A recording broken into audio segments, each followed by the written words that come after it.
Stomach pain, that's all? Aren't you overreacting a bit? But it could be appendicitis.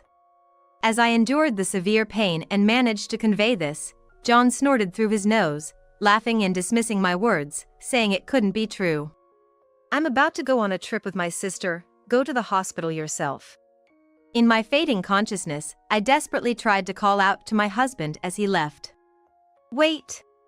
But he closed the front door without listening to my pleading voice or Helen's crying. As I curled up in pain, Helen ran to me, crying. Mom, are you gonna die? Don't die. I hugged her small sobbing body, trying to reassure her. I don't remember much after that, but I woke up in the hospital, had some paperwork done, and managed to undergo surgery, staying until the next day. The diagnosis was indeed appendicitis. 3 days later, I was discharged and slowly returning to my usual life. While having dinner with Helen, I received a call from John. He started the conversation with, "Help me!" Turns out, he had an accident on the trip, and the car was no longer usable, needing a pickup. Who is this? I decided to pretend to be a stranger and hung up. The next afternoon, John and Samantha returned home. They burst through the front door, stomping loudly. And why didn't you come to pick us up? We had to catch a taxi, and it cost extra for both taxi and train fares. Their angry shouts and footsteps were loud until they reached the living room, where they were greeted by an unexpected scene. Welcome back. You must have had a tough time, I said coldly, glaring at them. In the room, besides Helen and me, were Robert, my parents, and my in-laws, all 14 eyes glaring at John and Samantha in anger. My name isn't Taylor. I live with my husband John and our daughter Helen. I met John on a dating app when I was still working in accounting at a trading company. After dating for about 2.5 years, he proposed to me. I will make you happy, Anne. John was tall, sociable, cheerful, and popular at work. As for me, I'm introverted, soft-spoken, and can't say no to requests. It seemed like John was too good for someone like me. Yet, he couldn't seem to maintain a relationship with a woman. When I asked him why, he just shrugged, as puzzled as I was. Well, maybe it's just a matter of compatibility, he would say with a light laugh, but after our marriage, I discovered that he was incredibly attached to his older sister, Samantha, a classic case of a brother complex. John had been taken care of by Samantha since they were kids, as their parents both worked. He had a habit of prioritizing her requests and words above everything else. This was occasional during our dating period, but I had hoped it would change after we got married and he settled into our family. However, my expectation was wrong. Samantha's involvement didn't cease even after our marriage. One weekend, while we were at a cafe, John's phone rang. Hey, your phone's ringing. Oh, it's my sister. When I told him, he happily answered Samantha's call. After a few nods, he abruptly stood up. Sorry, I gotta go help my sister with some shopping, you go on ahead. But today was our day off, we were going to see a movie. We can always watch it some other time. With that, he rushed off in the opposite direction of the movie theater. Even when I told John that as newlyweds, we should value our time together more, he merely dismissed it lightly. I had also spoken to my in-laws about their relationship, hoping they would be considerate, but it had no effect. Samantha, unmarried and living with parents, often turned to John for company, as her friends were married and less available. Whether it was John's inability to detach from his sister or vice versa, or both, I decided to refrain from intervening for a while. After our daughter, Helen, was born the following year, I became busy with household chores and childcare. John took paternity leave and helped with Helen and the housework, but still prioritized Samantha's requests. Samantha's insensitivity was evident even after Helen's birth. She would visit unannounced, staying until John returned, disturbing Helen's naps, and asking for food, which she'd eat and then chat with John until dinner. And, thank you for the meal. I always feel bad, she'd say, patting her stomach contentedly. But I couldn't understand why I had to satisfy Samantha's hunger at our family's expense. It would have been slightly more tolerable if she helped with the dishes, but she only demanded desserts after eating. Such surprise visits continued even as Helen grew. I've asked her to call in advance or give some notice a few days before visiting, as it's inconvenient when she comes unannounced. However, she has never once given prior notice. "Samantha, I've told you many times, we need some notice for grocery shopping." "Oh, did I? Sorry, forgot." She'd laugh off, unapologetically, just like John. And there were other incidents like these. When Helen was about to turn 3, we planned a family trip to go apple picking. On the eve of our trip, I received a call from Samantha. She had gotten tickets to a comedy show for the next day and invited us to join. John, far from declining, was excited to go. "What about apple picking?" "We've been planning this for a month." "Yeah, but it's sad for my sister to go to the show alone, isn't it? It'd be a waste to let the ticket go unused. But Helen has been looking forward to going with you. Please come with us." "Well, then we'll just have to change the date." I couldn't understand why it had to be this way and felt overwhelmed. "I know Samantha is important to you, but can't you prioritize Helen and me, your family?" John became indignant. "What are you talking about? It's only natural to care for my only sibling. You're second, Helen is third." In the end, we didn't go apple picking. Instead, Helen and I saw John off to the comedy show and just took a walk in the nearby park. Watching Helen happily play among the autumn leaves, I felt a pang of sadness. On a day when the sky seemed higher and the mornings and evenings grew colder. That day was John's day off, and the three of us, including Helen, were spending family time together. As usual, after finishing my chores, I felt a sharp pain in my right side. I had felt a bit off since the morning but thought it would pass. I had a terrible suspicion that it might be appendicitis. As the thought crossed my mind, the pain worsened rapidly, becoming so intense that I couldn't stand up and ended up doubling over in agony right where I was. "John, help me!" When I called for my husband, he appeared, already dressed up as if he was about to go somewhere. Following behind, Helen toddled over with her small steps. "Mommy? What's wrong?" John asked me in a half-hearted tone, as if just asking to be polite. "My stomach hurts.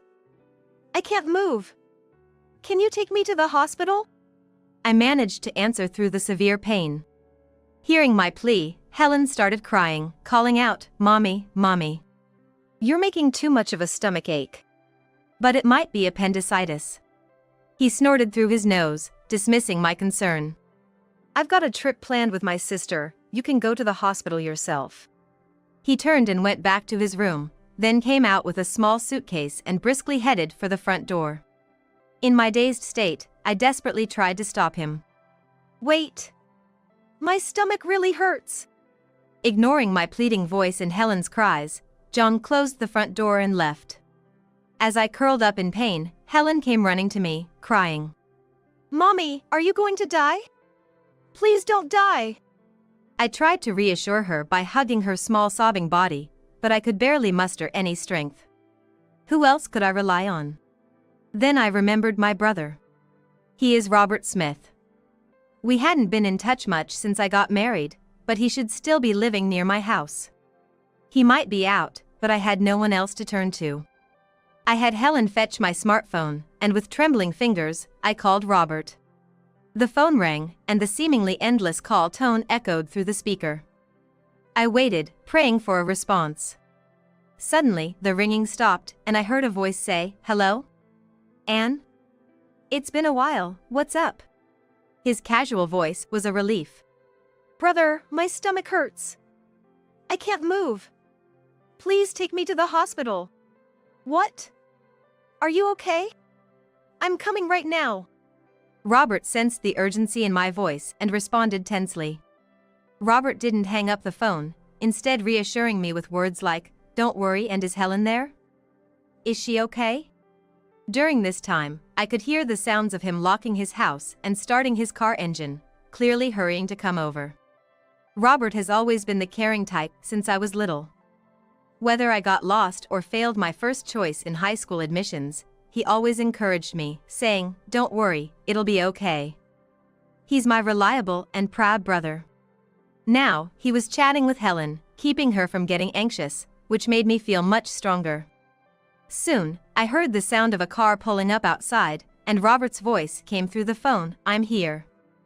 Coming in." Helen, with unsteady steps, went to the front door to greet him and told him where I was.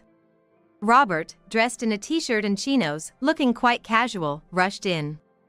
This was his usual outfit when he's off work and just popping out to the convenience store for lunch. "Hang in there, Anne. It's okay now, your brother's here.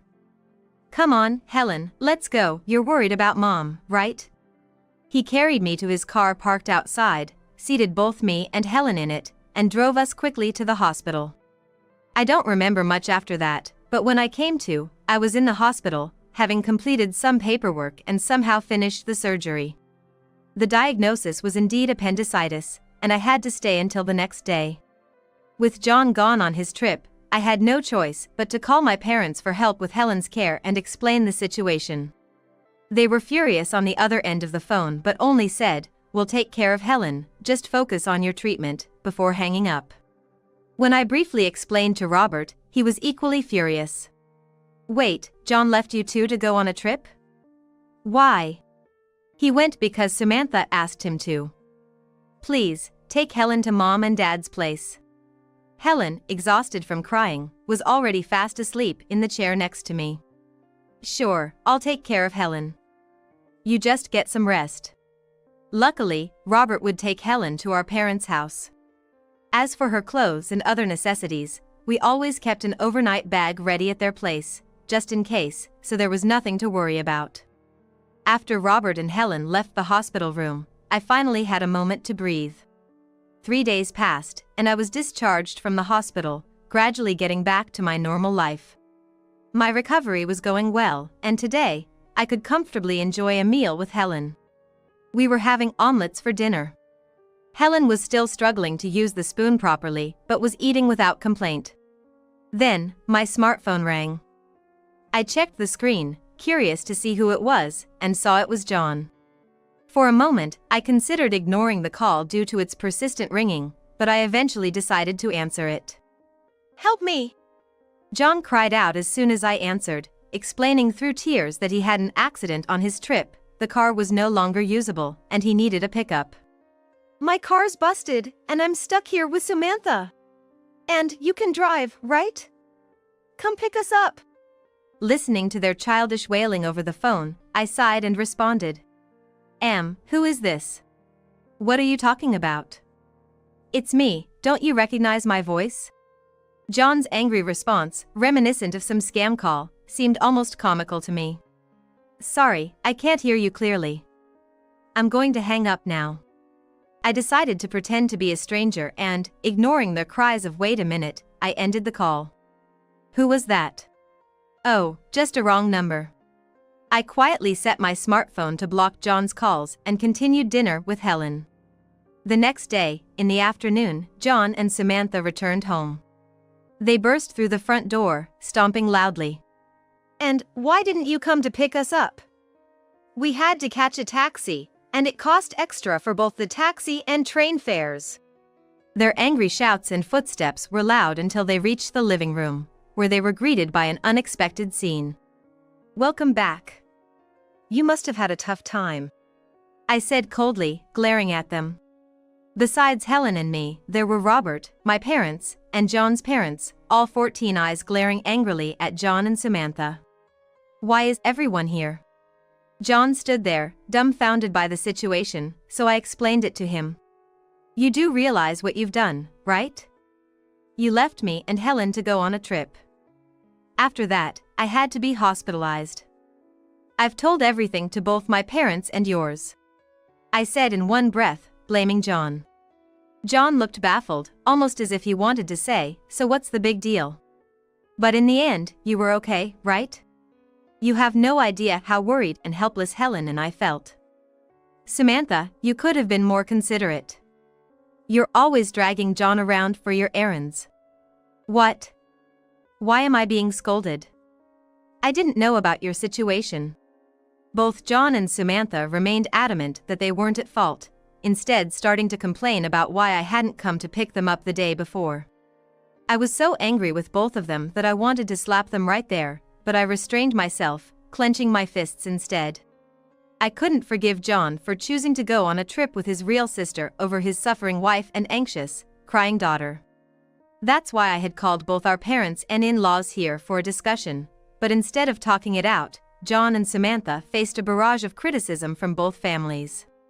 Helen, scared by the commotion, started crying and clung to my mother. Despite this, my father angrily said, "We trusted you with our daughter, what were you thinking?" And John's mother exclaimed, "You two have gone too far." The pair, usually so assertive, finally looked taken aback, realizing they were completely surrounded by disapproval. John's father sternly ordered, "Kneel down and apologize to and, both of you," leading to John and Samantha reluctantly kneeling down. "We're sorry, we won't do it again. I apologize." Receiving such an insincere apology at this point only intensified my anger, leaving me standing there seething with frustration. I was foolish to have expected even a bit of sincerity from them. Controlling my irritation, I presented them with divorce papers. "We're getting a divorce. I've thought it over these last 3 days, and I can't be with you anymore." John's eyes widened. "Divorce is an overreaction," he protested. "You won't be able to live on your own at your age. I don't need a father who doesn't prioritize his family. I'll protect and raise Helen no matter what, so don't worry." I spoke coldly, and John seemed at a loss. John was understandably taken aback, as I had never before rebutted or stood up so strongly against him.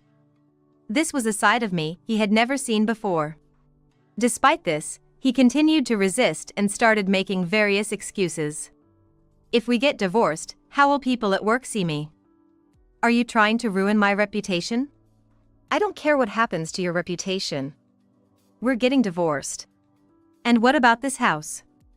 I'm the one who took out the mortgage. Are you okay with losing your home?" "I've already thought about all that during these 3 days. I've discussed it with my parents, and Helen and I will return to my parents' house." "Wait, what about Helen? Have you asked her what she wants?" John's face lit up as if he had come up with a brilliant idea, but his desperate attempt to bring our daughter into the argument only served to irritate me further. "Why don't you ask her yourself?" John, now visibly shaken, turned to Helen for support. "Helen, you don't want to live without Daddy, do you?" Helen, who had been with my mother until then, shook her head and said through tears when John addressed her, "Daddy's not fun to be with. He never plays with me, always goes out with Auntie. I don't need him. I just need Mommy." Hearing Helen say she didn't need him was undoubtedly a shock to John. John's parents, overhearing this, were even more outraged. "How can a father let his young child feel this way? What kind of person are you?" they exclaimed. John's mother snatched the divorce papers from my hand and slammed them down in front of him, sternly demanding that he agree to the divorce. His face turned red, as if sprouting horns in anger, and he visibly trembled. John signed the divorce papers and then broke down in tears, but no one offered him any sympathy. I wondered if he would have paid more attention to his family had he known it would come to this. But I doubted it. Even if he had known, his actions probably wouldn't have changed. Later, I filed the divorce papers at the city hall, and it was successfully processed. I was free. My in-laws apologized again and agreed to pay more than the usual amount in child support. John ended up selling the house and moving back with his parents, commuting to work from there. John, having his commuting route changed, was teased by his colleagues. He inadvertently mentioned that he was commuting from his parents' home because of his divorce. This quickly became the talk of his department, and for a while, he faced a mix of sympathetic and pitying looks from his coworkers. My cousin, who lived near my in-laws and was known as the speaker in our family. She is known to spread news quickly, therefore, it didn't take long for the entire neighborhood to know about our divorce and the reasons behind it. Within days, everyone in the neighborhood knew about it, proving that her knack for communication was not to be underestimated. As a result, John and Samantha faced scornful glances even for simple trips to the convenience store. As a result of this widespread gossip, the relationship between John and his sister became strained. "Why are you blaming me? If you hadn't gotten divorced, none of this would have happened. It's your fault. If you hadn't interfered with my family, this wouldn't have happened. Show some restraint. You always said you cared more about me than your family every time I asked you out." It seems that my cousin overheard these kinds of exchanges between John and his sister. Helen and I left the house we had lived in and moved back with my parents. My mother took care of me, looking after Helen while I was busy running errands and handling various procedures for a few days. My father, too, was very fond of her, often taking her out in his car to the library to borrow books or to train crossings to watch the trains, making her days enjoyable and fulfilling. Robert also moved closer to our parents' house.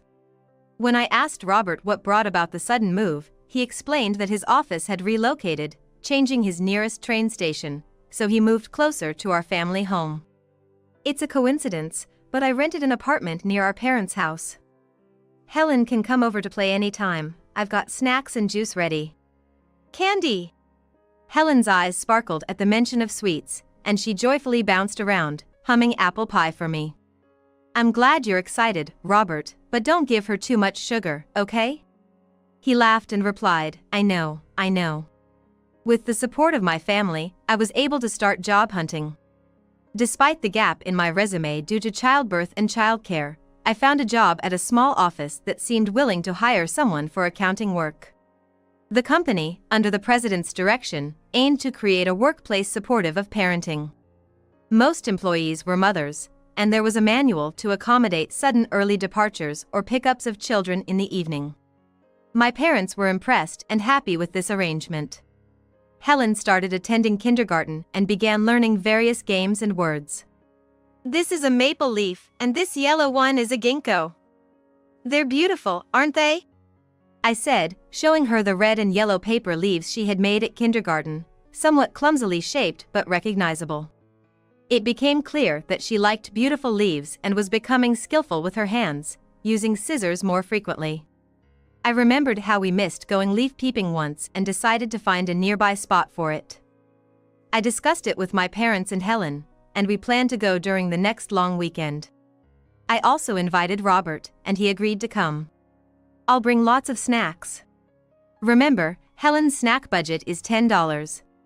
I reminded him, causing everyone, including my parents and Helen, to burst into laughter. It seemed like Robert didn't quite understand a parent's wish for their child to eat properly, not just snacks, even in the season of hearty appetites. Nevertheless, his affection for Helen was heartwarming. Helen and I continued to live happily with support from our loving family. I've decided to have Mom come live with us here. My husband's sudden cohabitation announcement nearly made me drop my cup. "What? You can't just spring something like that on me. It's impossible here." Mom's been suddenly left alone and is very sad. So I was thinking she could stay with us for a while. She'll move in next week. I was of course worried about my mother-in-law who had suddenly lost her husband in a car accident. But why on earth would he decide on living together without consulting me? I was angry about the sudden news, but I tried to convince myself that it would be okay for just a short while. However, to my astonishment, the following week my mother-in-law arrived with a moving company in tow. "Oh. What's all this stuff? What's going on here?" "I sold my house because it's definitely more comfortable here. I thought, if I'm gonna move, I might as well." "What?" When I looked at my husband, he was grinning mischievously at me. "Didn't I tell you I was going to invite Mom to live with us? This is my house. You need to obey the orders of the head of the household. Make sure you take good care of Mom." "What? Head of the household? What are you talking about?" "This is the place I'm renting from my cousin Lisa, remember?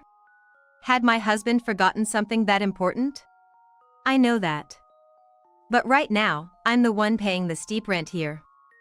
If you can't obey me, then get out of this house." "Huh?" Although $2,500 is just half of the rent. I wanted to argue, but I decided it was better to let them face reality squarely, so I held back what I wanted to say. I packed my belongings into a suitcase and silently decided to leave the house. This is no good. After leaving the apartment, I sighed heavily and made a phone call. I'm Sarah Johnson, 35 years old. I opened a facial spa and it's been 7 years now. I went to vocational school to become a beautician, but during my studies, my career aspirations shifted. Believing that true beauty starts with healthy skin, I decided to start my own business after years of training at a salon. My husband Kyle and I have been married for 3 years and have been living together. Kyle was a high school classmate, and we reconnected at our 10-year reunion. While chatting excitedly with friends about our obsession with natural stone bracelets at the time, Kyle cut in. If you want to boost your love luck, maybe rose quartz would be better? Why? And how do you know that? Oh, I got interested in gemstones a while back. You know, we're getting to that age where marriage and serious relationships come to mind, and I just thought rose quartz seemed promising for that. Kyle, with his hair still tousled from sleep as usual, piqued my interest with his casual remark. He was always known as bedhead among the girls at school due to his odd hair. And I knew he was indifferent to his looks or rumors, but I never imagined he was so knowledgeable. Later, at the after-party, I found out he was also into my favorite anime and he shared lots of rare insights. From there, I, taken with Kyle, started reaching out and eventually, it led to us dating. Today marks our 2nd anniversary of dating. I want to be with you next year too, so how about we get married? Is this a proposal? Yeah, what else would it be? I just didn't expect you to say it so casually.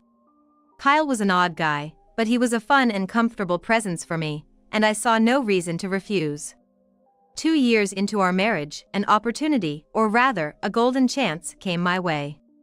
It was an incredible offer from my beloved older cousin Lisa. Lisa, who was 10 years my senior, had always doted on me since I was a child. Since we were both only children, we were still very close, like sisters. Her proposal was indeed marvelous, but it might have been too stimulating for us as a couple, or perhaps just for Kyle. I never expected that it would lead to such a conclusion. Starting next month, my husband's job is taking us abroad for 2 years. Sarah, why don't you live in our condo while we're gone? No way. I can't afford the rent for a place like that. Lisa's husband, John, has been successful with his business since he was young, and honestly, he's way richer than I could ever imagine. Lisa herself became an independent management consultant a few years ago and has been steadily increasing her profits. Sarah, you mentioned before that you can't seem to make more than $5,000 a month, right? Why don't you try living like a celeb for once? If you start taking that kind of environment for granted, you might just solve all your current problems in one go. I see, so you're saying to change my perspective on money. That's right. Our rent is $30,000, but if you're gonna live there, I'll let you have it for $6,000. How about it? My head spun. Even my current rent of $1,800 feels steep.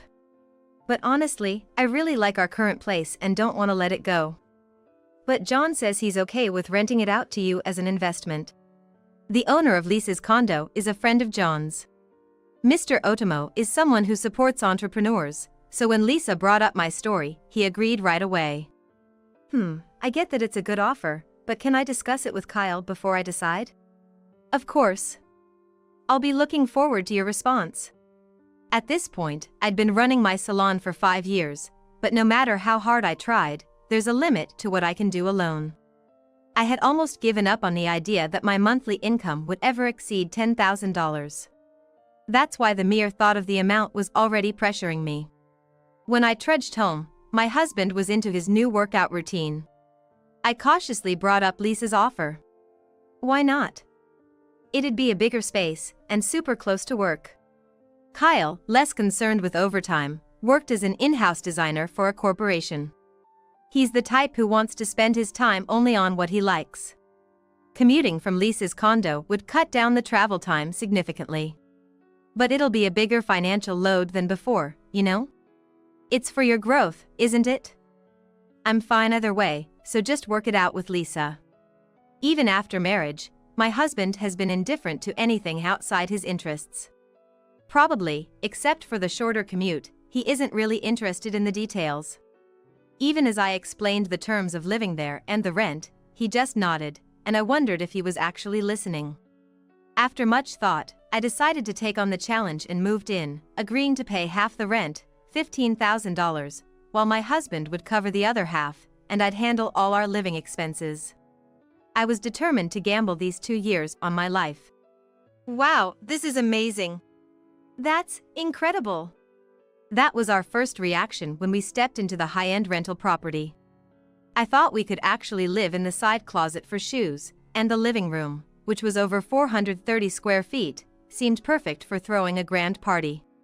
The standout feature was a white leather sofa in the vast space. We're told to use the furniture and appliances as they are, but they're all kinds I'd never afford in my life. It hardly felt like home. We had never even stayed in a hotel suite, so the place felt incredibly lavish, almost uncomfortably so. Now I understand what Lisa was talking about. If we get used to this environment, our perspective might really change. Yeah, indeed. And so, our life in a luxury condo began. Familiarity can be a frightening thing. Within 3 months, the place we used to tense up and started feeling like a sanctuary. It even changed my approach to work. Since we moved here for a reason, I started thinking about what we could do to take advantage of the location. I'm thinking of taking the plunge and hiring someone for my salon. I'm considering doing workshops or something with the extra time. That's what people have been requesting, right? If you want to do it, Sarah, you should give it a shot.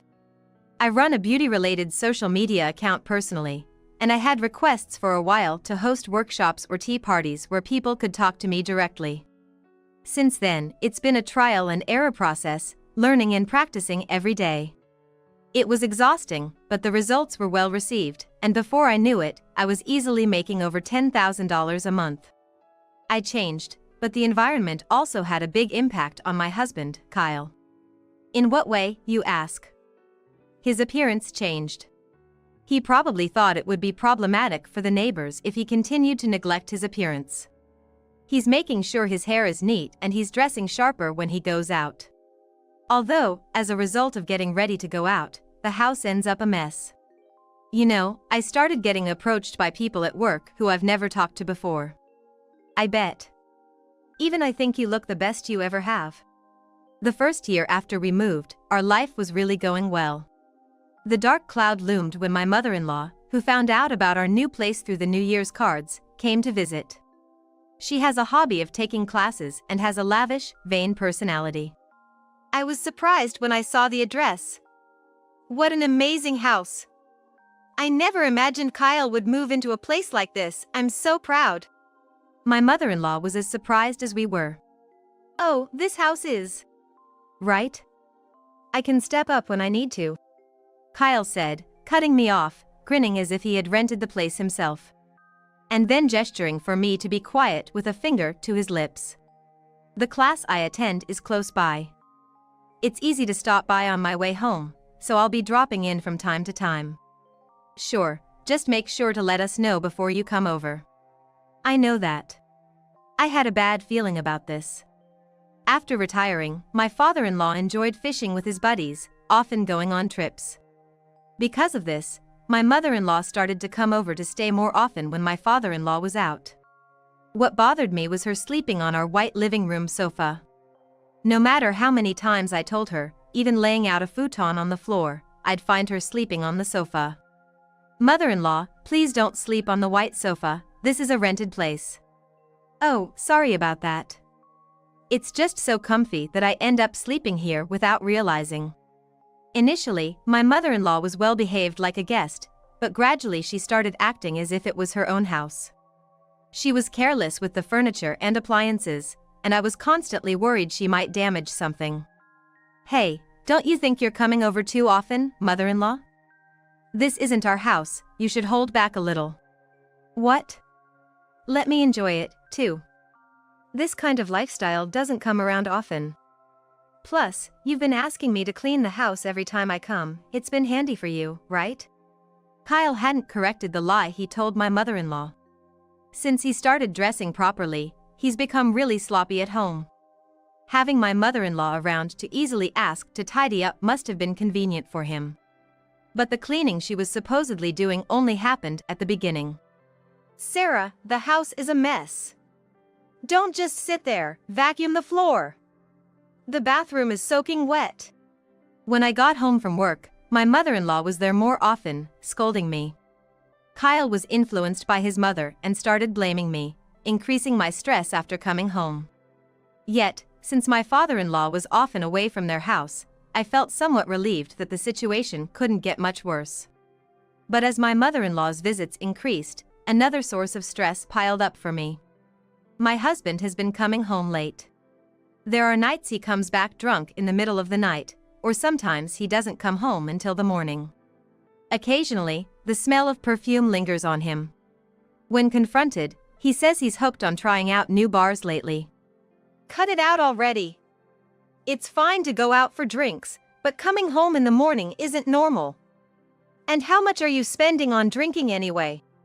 I'm giving you enough for expenses, aren't I? How I use my money is my business. Just leave it be. I was shocked because he never used to talk like this. But there was something else I had to say. You've been wearing John's suits from the closet, haven't you? Do you think that's okay? What? You use Lisa's clothes and bags without asking, right? I was dumbfounded.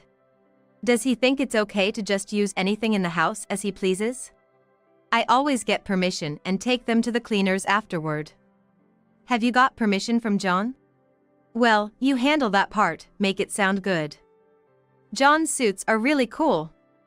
They fit me perfectly since we're about the same height, and I get a lot of compliments. I was furious. Of course, the suits of our landlord, who could afford such a nice house, would be stylish. If he ruined them, there's no way he could afford to replace them. Stop it. Stop it right now. Take care of what you've used and don't ever wear them again. Would you quit nagging? Seriously, you're so annoying. I'm in my prime for attracting attention. If you keep this up, I'm out of here. Divorce, I mean it. I felt as if a century-long love had gone cold. The man in front of me was no longer the husband I knew. But then, an unexpected event happened. My father-in-law had an accident while out fishing and passed away. Caught up with funeral arrangements, I had forgotten about these problems, but after the 49-day mourning period settled, my husband dropped a bombshell. I've decided to have Mom move in with us. I almost dropped my cup when my husband suddenly declared they would live with us. What? You can't just spring that on me, it's not possible here. Mom's really sad being all alone suddenly. So, I thought we'd live together for a while. But how can he decide that on his own? She'll move in next week. Next week? Why didn't you discuss this with me sooner? Sorry. But I thought you'd understand, Sarah. Gosh. I was upset by the sudden news, but if it's just for a short while, maybe it's bearable. I was worried about my mother-in-law who had just lost her husband. But the way my husband had decided on their living together without consulting me, I felt betrayed. The following week, to my surprise, my mother-in-law arrived with movers. What's all this about? This place is much more comfortable than my old house. I thought, why not, and sold the house to move here. What? Looking at my husband, he was grinning at me. I told you we were gonna have Mom move in, right? But I said it wasn't possible here. And you said it was only for a while. This house is big enough, one more person won't hurt. He had planned to live with his mother here all along. I didn't know what he had told his mother, but selling her own house to move in. I had a headache, and then my husband said something even more absurd. This is my house. You'll follow the head of the household's orders and take care of Mom. What? Head of the household? What are you talking about? This house is borrowed from Lisa, remember? Had he forgotten such an important detail? I know. But right now, who's paying the steep rent? Me, right? What? My husband has always been indifferent to money and possessions. But I never imagined he'd be so careless to barely remember details about this house. When he was single, Kyle lived in a cheap apartment that cost just $500 a month. So, I can understand why he'd think $3,000 a month for rent seems outrageously expensive. But did he seriously believe someone would rent us this property for such a price? If you can't listen to your husband, then pack up and leave. You've become so annoying with all your nagging lately. That's right. Thanks to Kyle, we're living this good life, and here you are complaining like an ungrateful spouse. I felt like I finally understood my husband's scheme. Ever since we moved into this house and started getting attention from everyone around us, he probably found my reminders about his spending habits and coming home late annoying. He's trying to kick me out without even realizing his massive misunderstanding. Fine, I'll leave. But are you sure that's what you want? Yeah, I'm done with you. I'm gonna live here with Mom. With Dad's inheritance and the money from selling the family home, we'll be just fine. I'll send the divorce papers to the salon later. So that's why he called his mother. I could have argued here, but I decided to let them face reality on their own, biting back my retort. I packed my things into a suitcase and silently left the house. This is a mess. Once outside the apartment, I sighed deeply and called Lisa overseas. What? No way I'm gonna let him treat my cousin like that. Just wait a month. Once I'm ready, I'll come back home. Lisa was furious with Kyle's actions and decided to return home half a year earlier than planned. About a month later, I received a call from Kyle.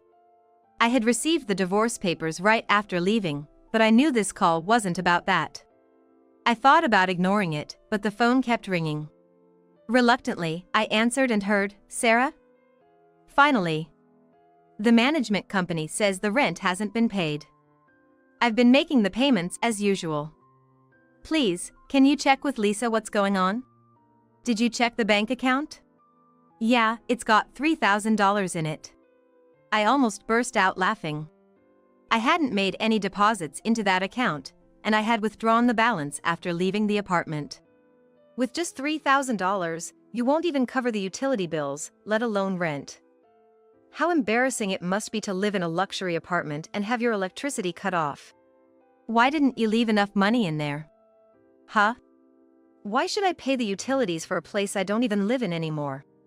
He went silent, probably realizing the absurdity of his request. You have the day off tomorrow, right? I'll come over so we can talk. Yeah, sure. I'd appreciate it. He sounded deflated, even through the phone. That's what he gets for overstepping. I'll make sure he cleans up his own mess. The next day, I went to the apartment with Lisa, who had just returned from abroad. I could have used my key, but I rang the doorbell out of courtesy. It was my mother-in-law who answered. Yes, who is it? Sarah? Why are you back? Didn't you get a divorce? Yes, I did. I'm here to have you vacate the apartment. What? She was shocked, and Kyle showed his face behind her, looking guilty. He hadn't told her about the current situation yet. But the moment he saw Lisa standing behind me, his eyes widened. Lisa, you? Why are you here? I got a call from Sarah and had to come back to the States on short notice. Oh, this is Mr. Thompson, the owner and manager of this apartment. When we told him we were going to have a discussion, Mr. Thompson said he would sit in with us. As we entered the living room, I was shocked by what I saw, even though only a month had passed. The once lovely space looked like it had turned into a storage room. Boxes of my mother-in-law's moving items were piled up at the end of the living room, still unpacked. Lisa let out a small sigh beside me. When we all took a seat on the couch, Mr. Thompson was the first to speak up. So, about the rent for this month, when can I expect the payment? Well, I had deposited the usual $3,000 into the account, but it seems like it hasn't been withdrawn. My husband's face was pitiful as he spoke in a sweaty, murmuring voice. He had bed hair just like in the old days today. Did you seriously think it was $3,000? Didn't I ask you to pay just half of the rent at first? Remember? What? No way, half, you mean it's actually $6,000? I seem to recall something about half. Kyle's face looked shocked before he began to scratch his head frantically. I couldn't help but be a little impressed at his lack of memory regarding things he wasn't interested in. That's right, $6,000. But actually, the rent here is $30,000. What? What kind of figure is that? Maybe I only heard about the amount we were supposed to pay. He meant the amount he was supposed to pay, of course. Beside my husband, my mother-in-law also had her eyes wide open. What? What do you mean $30,000? This is the apartment Kyle was borrowing from an acquaintance, right? No. This apartment belongs to Lisa, whom I rent from. We had a 2-year lease but decided to terminate it 6 months early due to this situation. My mother-in-law's face turned pale as she kept hitting Kyle's knee. What are we gonna do? I sold my house thinking Kyle was earning well. And I've been shopping a lot too. What are we gonna do? She started trembling with her hands covering her mouth. But she quickly turned back to Lisa and pleaded, Lisa, can Kyle and I sign a lease for $3,000? Just for half a year, I can't give up living here so suddenly. Lisa's mouth turned into a frown at my mother-in-law's brazen request. Look. Sarah, help me out here. You know what, you're welcome to move back in too. I felt my own mouth turning into a frown, just like Lisa's. I rented this place to support Sarah's hard work. I won't forgive anyone who tries to kick her out. Lisa turned her gaze to Kyle, who closed his eyes and looked down. But leaving this place was no longer just a simple matter. And to think how carelessly you've treated things. This sofa, for instance, I can't even bring myself to use it anymore. Lisa frowned at the stains and dirt on the once pristine white leather sofa. I was planning to have you purchase the heavily worn items after 2 years, so I'll be doing a check now. What? Wait a minute. I wasn't informed about this. Kyle looked up, his voice sounding utterly ridiculous. You'd normally restore a rental to its original state before returning it. It's only right to compensate if you've misused the furniture and appliances we let you use. I'd explained this before, but considering he didn't even remember the rent, such details were unlikely to have stuck in his mind. Lisa walked around the apartment, checking everything. From the kitchen, I heard many sighs, so it was likely that the appliances would be up for purchase. Opening the bedroom closet, Lisa sighed even deeper. Kyle. Did you wear John's suits without permission? I didn't agree to lend you personal items. And, you've treated these quite roughly too. Sorry, but you'll definitely be buying these at the full price. Just as I thought. Despite being told not to wear them anymore. Every suit left in the closet was over $10,000. The only silver lining was that Kyle had only worn 3 suits. Kyle, I'm so disappointed in you. I trusted you with this house because of you and Sarah. I have no sympathy for someone who's hurt my dear Sarah. Kyle's face was ashen, shaking violently. The amount Lisa suggested for the purchases was substantial. And as if to drive the point home, Mr. Thompson began to speak. As for me, I'd like to ask you to pay this month's rent of $30,000, along with the cleaning fee for the room. The rent of $6,000 here is strictly under the contract with Sarah, not with you. And I need you to vacate the place as soon as possible. But, it's impossible to just leave like that. Sarah, please ask her on my behalf too. The mother-in-law, who had been downcast, raised her face and cried out loudly. Why should I? I've already submitted the divorce papers that Kyle sent, so we're strangers now. I have no obligation to help a stranger. Mr. Thompson looked at the mother-in-law with a pitying gaze, yet firmly presented the harsh reality. If you can't vacate immediately, I'll have to sue for illegal occupation. Why do I have to go through this? I can't stand this anymore. The mother-in-law screamed and stood up, then left the room. Kyle was stunned for a while as if his soul had left him, but then looked at me with a plea for help. Sarah. I'm sorry. I've finally woken up. I got carried away, thinking I was rich. I lost my mind. That's right. You seem to have come to your senses. Sorry, it really was all my fault. Let's start over from scratch in a new place. No matter what he said now, it no longer touched my heart. Our trust was broken, and I had also overheard that Kyle had been fooling around with other women. It's not gonna work. Like I said earlier, we're already divorced. Besides, even though I filed for divorce in anger, after a month, I have no regrets, and I've moved on completely. I looked back at my husband with a full smile. Seeing my face, he seemed to give up and asked in a quiet voice. You've been covering everything but half the rent, haven't you? By the way, how much are you earning now? I realized we hadn't talked about work in a long time. I've just started making over $16,000 a month. Looks like I might reach $20,000 by the end of the year. No way. Why didn't you tell me? Please, give us another chance. Kyle slid off the sofa and started crying, collapsing onto the floor. His hair still tousled from sleep. I wished he would remain that bed-headed boy no matter how much our standard of living had risen. Thinking this made me feel a bit sad, despite having thought I was over it. Soon after, perhaps scared by the mention of illegal occupation, they rented a monthly apartment and left. It seems they managed to pay off their debts with the inheritance from Kyle's father and by selling their family home, but their finances must be pretty tight now. Well, it's not that Kyle isn't earning badly, and if he lives within his means, he should be able to manage. After the divorce, Kyle contacted me just once to apologize. I have no intention of getting back together, but I genuinely wish him the best. He lamented then that it's hard to lower your standard of living once it's gone up, referring to living with his mother. Thinking about his mother, who enjoyed her hobbies and luxuries, I'm filled with worries about their future. I didn't ask for alimony from Kyle. Some may think it's too lenient, but I believe I was the one who changed the carefree man with the bed head. Being in that environment allowed me to adapt to a mindset that this lifestyle was the norm and helped me earn as much. Thanks to that, my endeavors are reaching new heights.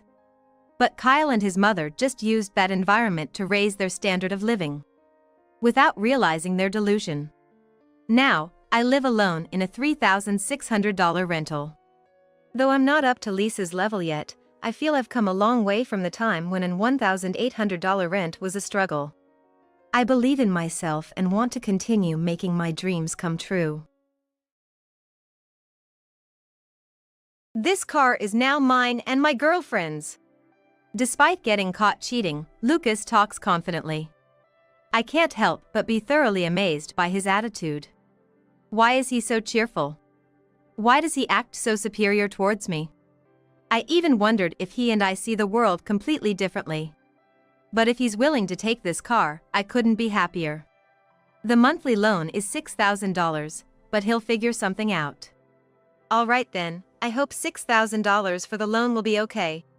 When I accepted Lucas' request and nodded, he started to look delighted with a smile I had never seen him wear.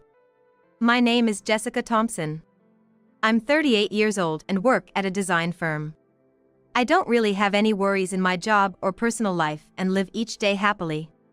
That's what I thought, but sometimes I'm struck by a certain thought. I occasionally wonder when I'll be able to get married. Here I am, almost 40, and not only am I not married, I don't even have a boyfriend. My experiences with romance are also few. Before I knew it, all my friends had tied the knot, and I felt like the odd one out, left behind on my own. There were times I thought maybe I should just give up on the idea of marriage, but seeing how happy my friends seemed made me dream of it, too. The day that turned my life around was just an ordinary evening after work. I was feeling good and decided to grab a drink by myself at a bar. I walked into one that caught my eye and ordered some drinks and appetizers. As I waited and was looking at my phone, I noticed a guy coming over to me. Hey there, are you on your own? The man who came up and peered into my face, this was the moment I met Lucas, who would later become my husband. Yes, I'm by myself. Really? Then let's have a drink together. How about it? Lucas didn't wait for my reply, he just sat down and started tilting his glass. Hey. Come on, it'll be fun. Just for a little while. I figured a little while couldn't hurt, so I let Lucas join me. But I really wasn't in the mood to talk to anyone that day. When I looked down, Lucas started talking on his own. Eventually, I got swept up in the conversation, and we exchanged numbers before parting ways. I thought that would be the end of our interaction, but 2 months after our first meeting, Lucas and I began seeing each other often.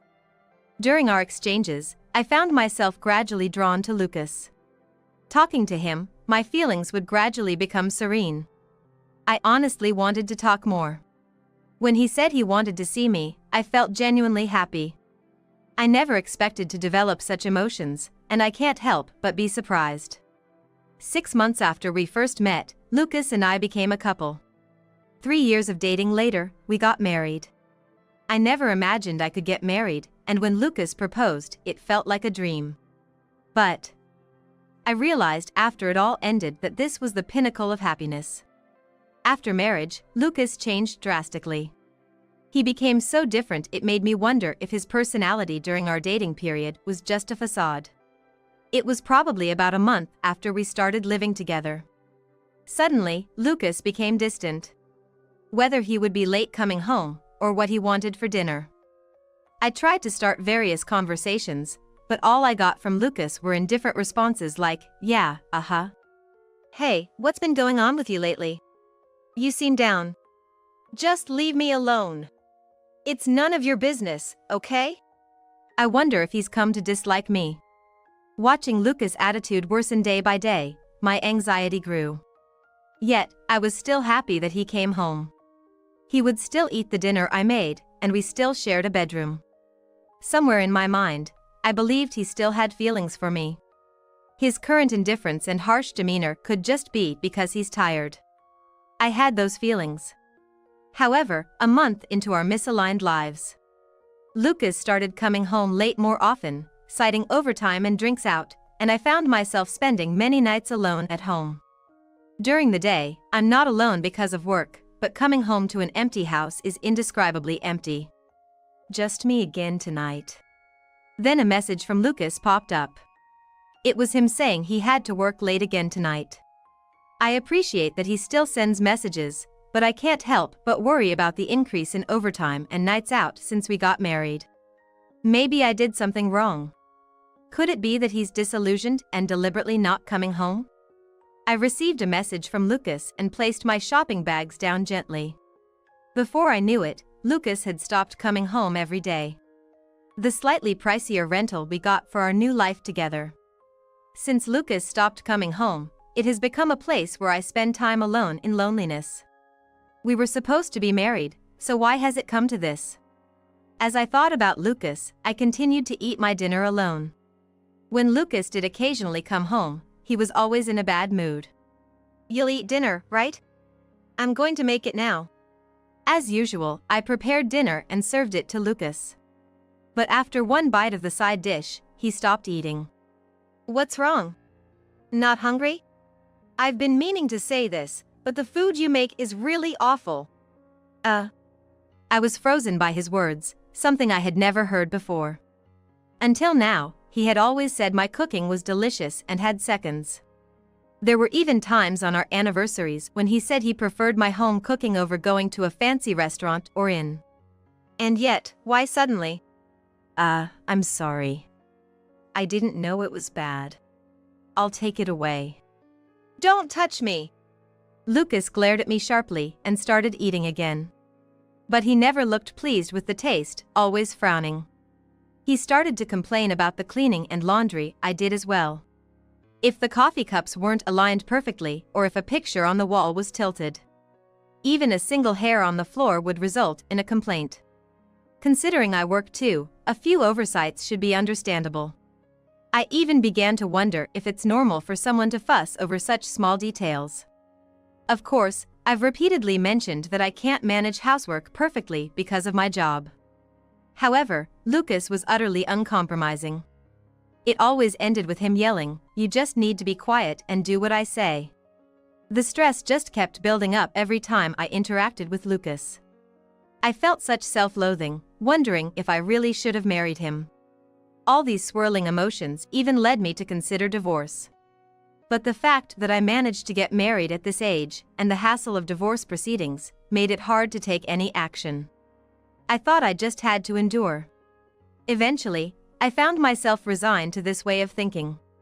But before we got married, I made a big purchase. It was a luxury car from a well-known brand. Of course, I couldn't pay for it all at once, so I'm on a loan. I'm not particularly into cars, but there was one model I've always dreamed of. Now as an adult, owning it makes me happy and motivates me at work. It's thanks to that I'm able to work hard. I drive it to the company, and it's a conversation starter with my car enthusiast colleagues. In the beginning, Lucas complimented the car. "Wow, that's amazing. Good on you for getting it," he'd say. But around the time his attitude began to change, he started taking my car without asking. I use my car for commuting and shopping, so it's a problem when it's taken without asking. I might have been more forgiving if Lucas didn't have a car of his own, but he does. Despite that, I dislike that my car is being used without my permission just because he prefers it. Because of this, I have to go out of my way to use the train for commuting, and I have to walk when I go shopping. Of course, I've talked to Lucas about this. "Hey, can you stop using my car without asking? I need it, too." "What's the big deal?" "It is a big deal for me. I don't care about your issues. You're managing to get to work by train, right? So, it's fine. I have reasons I need to use the car. Don't butt in." "Even though you have your own car? Your car is better. Just let it be." Lucas never listened to me in the end, always cutting off the conversation. The train fares add up, and it's tough to walk from the station to home with a tired body after work. Shopping, which I used to manage once a week, has become more frequent since I can't carry heavy bags without the car, now every other day. I even thought about borrowing Lucas's car. I once asked, with little hope, if I could use it, but he said, "That car is mine. There's no way you can handle it. Don't joke too much, okay?" I thought to myself that one person doesn't need two cars, but I held back my words to avoid another outburst from him. Yet, that doesn't mean I can just use it as I please. Knowing his temperament, he would be furious if the car was parked even slightly off or if the seat and steering wheel were adjusted. That would be a hassle in its own right. If I were younger, I might have argued, but now, I just don't have the energy for it. Lucas continued his pattern of not coming home. He apparently doesn't drink because he drives, but I've noticed him coming home covered in unfamiliar perfume scents. Indeed, his behavior might suggest he's having an affair. I didn't start thinking this just recently, it's been a suspicion for months. I had a faint suspicion ever since Lucas's overtime and nights out began to increase. However, I had no concrete evidence, nor the funds to hire a private investigator. So, I turned a blind eye to Lucas's possible infidelity. Given his condescending attitude toward me, he probably doesn't think I'm aware of his cheating. He must think I'm naive and that I'll just comply with whatever he does, believing he can do anything he wants. The married life I had imagined was far different from this. I dreamed of a warm, kind relationship where we cared for each other, enjoying outings to tourist spots on weekends. I thought I could have that with Lucas, but it was impossible. I'll probably be stuck in this situation for life. With a sigh, I started to make dinner for one. But then one day, something happened that changed everything. It was on a day when I had to work late. I usually inform Lucas when I'm working overtime. I did so that day too, but finished earlier than expected and headed home. No reply from him, as usual. He probably wasn't coming home again today. As I trudged toward my house, I noticed something different. My car was there. Normally, my car would be taken by Lucas, leaving only his car parked alone. It was rare to see mine there. With that thought in mind, I was about to enter the house. But then I saw it. The car was slightly shaking. Perhaps I should have just gone inside the house, but curiosity got the better of me, and I approached the car. I could hear voices from inside. Lucas's voice and a woman's. I edged closer to the car to make sure I could hear the conversation. Do you love me, Claire? Yes, I do. The woman's name seemed to be Claire. As I listened, I heard the kind of conversation I had suspected but wished not to hear. I really want to get a divorce already. I want to marry you, Claire. I'm so happy. How have things been with your wife lately? We don't talk at all. I don't want to. I keep thinking, why did I even marry her? I'm always with you, Claire, so there's no way we could have a proper conversation, right? That makes sense. I realized I was being mocked. A sharp pain in my chest and an indescribable feeling overcame me. I didn't want to hear any more. I quietly stood up to go inside the house. But at that moment, my bag accidentally hit the car. I knew it was bad, but it was too late. Lucas poked his head out from the driver's seat and looked right at me. Hey! You! Why are you here? Did your wife hear that? Oh, this is the worst. Lucas got out of the car and started to confront me. You said you were working late today, right? Why are you back this early? When you say overtime, it's usually much later, isn't it? Did you lie to me? I didn't lie. It really was overtime. But that aside, when I tell you I'm working late, is this what you usually do? I thought Lucas would falter at my accusation, but having been seen with Claire, it seemed he had nothing left to lose. Yeah. So what if I am?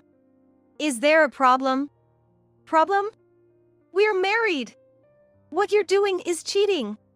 And using my car to drive another woman around. So what if I am? I'm driving it now. Lucas showed no remorse. And then, he said something unbelievable. This car is mine and Claire's from now on. I was so dumbfounded, I couldn't respond. My words, even though it's my car, must have prompted his audacious claim. But at that moment, something in me collapsed. If you're willing to take the car, I'm more than happy to hand it over. Of course, the loan comes with it. All right, but are you sure about the $6,000 loan? Yes, I have a $6,000 monthly car loan. It was a bit of a stretch, but I figured I could manage it with my current income. It's ridiculous for me to pay for a car loan that Lucas is using. But you'll have to pay the loan too. What? Why should I? You keep paying it. Why don't you want to pay? Can't you? With your own car and rent, you might not be able to afford it, can you? My taunting seemed to enrage Lucas even more. What do you mean I can't pay it? Fine, I'll pay it. He must be assuming it's an amount I can afford. Later on, I transferred the loan and ownership of the car to Lucas. When the paperwork was being done, he didn't seem shocked at all by the details of the loan. Whether Lucas could actually pay the $6,000 or hadn't read the documents properly. He appeared to be solely focused on finishing the procedures quickly, eager to get them over with. After the transfer was complete, I moved on to the divorce proceedings. This time, due to the infidelity, I hired a lawyer and went for a settlement divorce. I submitted the dashcam footage from the day I discovered the affair to the lawyer and filed for divorce and alimony. The lawyer happily took on my case, and after weeks of preparation, the day to confront Lucas finally arrived. Lucas was visibly angry, and Claire sat beside him with a defiant look. I was told numerous times that hiring a lawyer was excessive, but I didn't think so at all. As we proceeded, I found out how Lucas and Claire met and who she really was. Apparently, Claire is the daughter of an executive at the company where Lucas works. Claire also worked in the same company and department as Lucas, and they were acquainted. Of course, Lucas knew she was the executive's daughter when he pursued her. Lucas was in the wrong for initiating, but Claire was also to blame for engaging with him, knowing he was married. I demanded a divorce and alimony from Lucas, and alimony from Claire. Lucas, perhaps out of stubbornness, exclaimed, "Alimony. Divorce. Do whatever you like. I'll pay whatever alimony you want." However, Claire was adamant about not wanting to pay anything. Why should I pay? It was Lucas who approached me first. But you knew he was married and still entered into a relationship with Lucas, right? Then you have to pay. Absolutely not. Are you okay with your parents and company finding out about this? I can send a letter of demand, you know? What? A letter of demand? Do whatever you want. Claire might think I'm bluffing. Well, if she says to do whatever I want, I will take her at her word. I'll send the letter without hesitation. Since Lucas and I both wanted a divorce, it was finalized that day. Lucas agreed to pay alimony, so we proceeded with the dissolution. Of course, as I had declared, I later sent a letter of demand to Claire's company. As expected, she hadn't thought I would really send it, and I was informed by the lawyer that Claire had agreed to pay alimony too. After the divorce, I moved to a house near my company and continued to live a comfortable life. No need to consider anyone else. No need to think about the car loan. What a wonderful life this is. If I hadn't gotten married, could I have continued living like this? I sometimes wonder that and honestly feel a twinge of regret. Maybe because I can afford a more comfortable lifestyle, my colleagues have been telling me I look healthier. I've decided to live quietly on my alimony and my own earnings. I'm not getting married again. From now on, I'll live life for myself. That was my resolution. But about 3 months after the divorce, Lucas unexpectedly called me. What could he possibly want now? Reluctantly, I answered the phone. Hello? It's not hello. What's going on? What's this red envelope about? A red envelope? Perhaps a payment reminder? Calm down. What do you want? What's this red envelope about? When I opened it, it says to pay for the car loan. Wait, you were paying $6,000 a month. I didn't know about this. You didn't know? I presented the amount when we transferred the loan and ownership.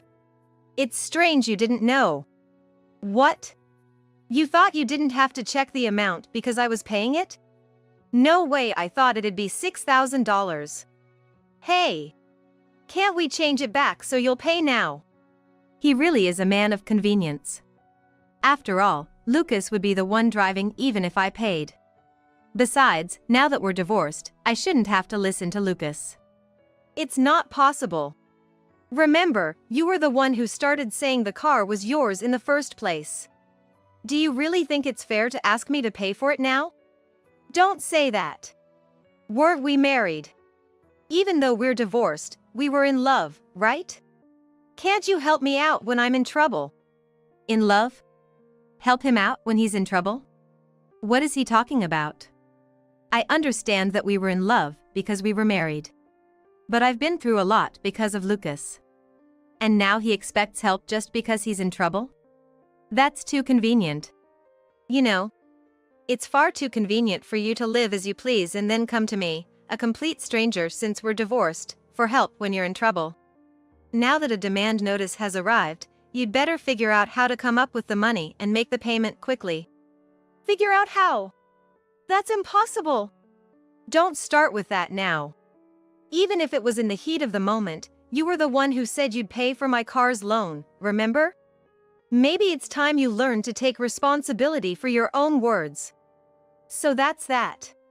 Hey! Lucas was causing a fuss on the other end of the phone, but I had nothing left to say to him. Without a second thought about his concerns, I just hung up. Afterwards, the phone rang about 10 times, but there was no way I was going to answer. I left my smartphone aside, and eventually, the ringing stopped and there were no more calls after that. Half a year later, I was still living comfortably on my own. Moving closer to my workplace made commuting blissfully easy. Having more personal time and finding a new hobby of going to art galleries added to my happiness. Then, on a leisurely day off as I relaxed on the sofa, my phone rang. Looking at the caller ID, I saw Lucas's name. Why was he calling again? Hesitantly, I answered the phone to hear him start speaking in a tone that belied his previous bravado. Jessica. It's me. Lucas. What's wrong? It may seem like he's in a weakened state, but I can't afford to indulge him. I inquired about the matter with a tone that kept him at a distance. Alimony. I just can't pay it anymore. Please, give me a break.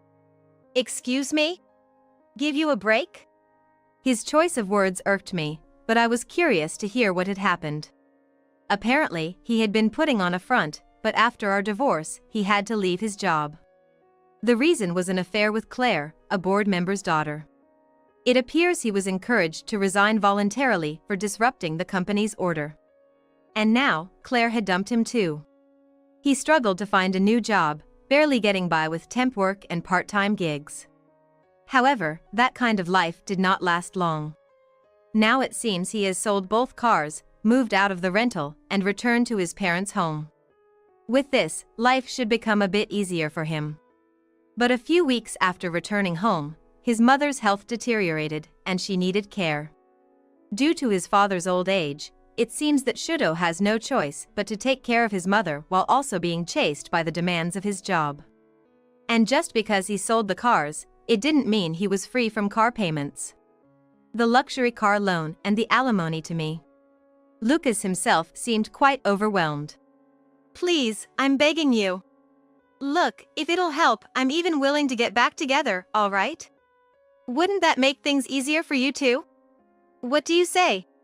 Where would I possibly find ease in that? Without much thought, it was clear that getting back with Lucas now would mean taking on the burden of his parents' care, the car loan payments, and other living expenses. He'd likely quit his job and leave all the household responsibilities to me.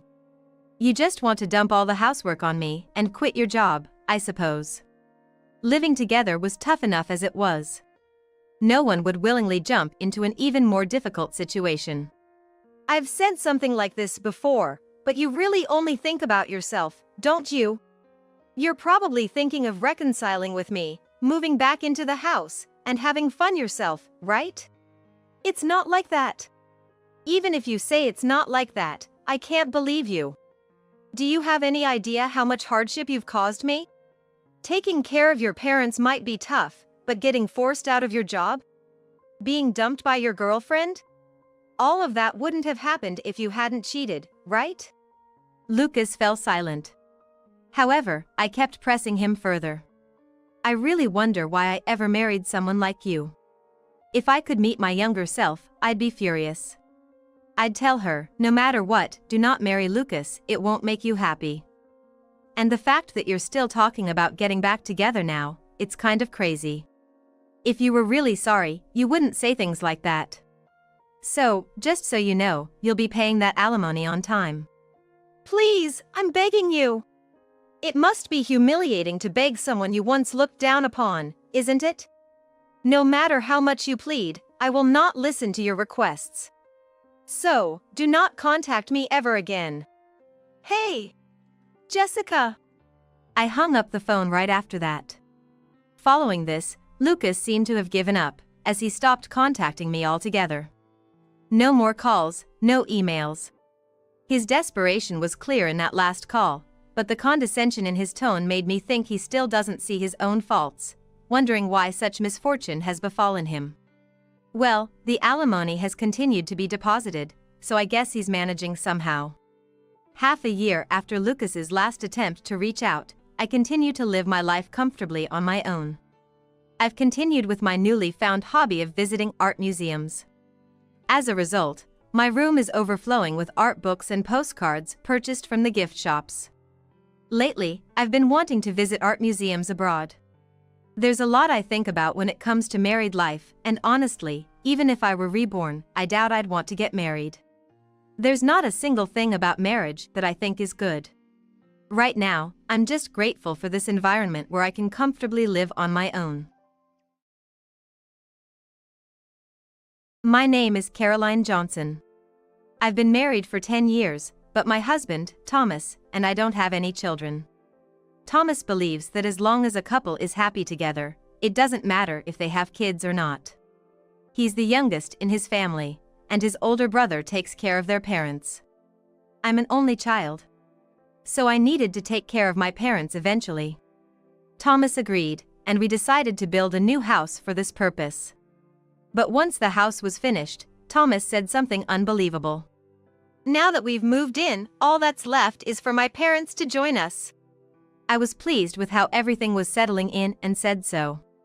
Just then, the doorbell rang as if someone had been waiting for our move to be complete. When I opened the door, a young woman was standing there. Who might you be? I wondered since we hadn't even introduced ourselves to the neighbors yet. But when Thomas came out from inside, he cheerfully invited her in. What do you think? It's a brand new house. Wow, large windows and a lawn. And a spacious kitchen. What about the bathroom? She walked around as if it were her own house, with Thomas showing her around. Thomas was eagerly showing her around. Who is she? I wondered, but couldn't get a moment to ask my husband, who was completely engrossed in attending to her. Maybe she's a relative? I thought as I prepared tea. Nothing beats a new house. The home gym is amazing. Especially the bathroom, it's so big. I could even watch videos while taking a bath. It's so spacious, 2 people could easily fit in there. Well, yeah, it's quite fancy. What? Fancy? When the 2 of them finally came back to the living room, they snuggled up together on the sofa. But I don't like the color of the bedspread. That's easy, we can just replace it with a new one. What are they talking about? The bed doesn't matter. So, we're good then? Of course. Honey, who's this person? She's my lover. What, a lover? Shocked by his unexpected words, I desperately tried to think that he must mean something other than a lover. But I couldn't think of any other possibility. Wow, the old lady looks surprised. Thomas, didn't you tell her anything? No, I haven't said anything yet. That's not good. You should have told her. Don't worry, I'm gonna tell her now. What is he going to say? Who is this woman claiming to be a lover? You might not have known, but Margaret here is my girlfriend. Now he says she's his girlfriend. My husband, Thomas, is 38, and this woman in front of me is clearly in her late 20s. Yet, he's calling her his lover, then his girlfriend. I can't make sense of what he's saying. You still don't get it? You're so clueless. Does this mean you've been cheating? It's not cheating. Is he going to say it's serious? It is serious. Ah, just as I thought. This feels like a line from some TV shows I've seen. The whole "it's not cheating, it's serious" thing. So, this is betrayal, right? Yeah, you could see it that way. But it can't be helped. I love Margaret more than you. Such blatant defiance. So, I'm gonna leave you. A 38-year-old man bringing home such a young woman and suddenly talking about divorce. And this, just after we've built a new house, with a mortgage looming ahead. What about this house? It's brand new, you know? And we've got a mortgage to pay off. You don't need to worry about the mortgage. After all, the house is in your name, so you're the one who'll be paying it. What? Yes, the house is in my name. When we were discussing the ownership, my husband said, I'll be covering the living expenses, so you can handle the mortgage. In return, let's put it in your name. Who knows, I might pass away first. If it's in my name, there'll be all that fuss about inheritance tax, right? That made sense to me, so I agreed to his proposal. So, Margaret and I will live here, right? Right. What do they mean by right? This house was built to live with my parents. I never planned to live with your parents. You were just dreaming that up on your own. How could you? I planned to live here with Maggie from the start. Just as originally intended. How is this originally intended? I wanted to say so much, but my mind went blank and I couldn't think of what to say. Even if I wanted to argue, I couldn't find the words. So, Margaret and I will live here. You should leave. Here, I've prepared the divorce paper. My husband said this mockingly as he handed me the divorce forms. Meanwhile, Margaret was looking at her nails. They were long, neatly manicured. Can he really live with a woman who keeps her nails like that? Hurry up and take it. Once you've taken, pack your stuff and leave. And, take the divorce papers to the court, will you?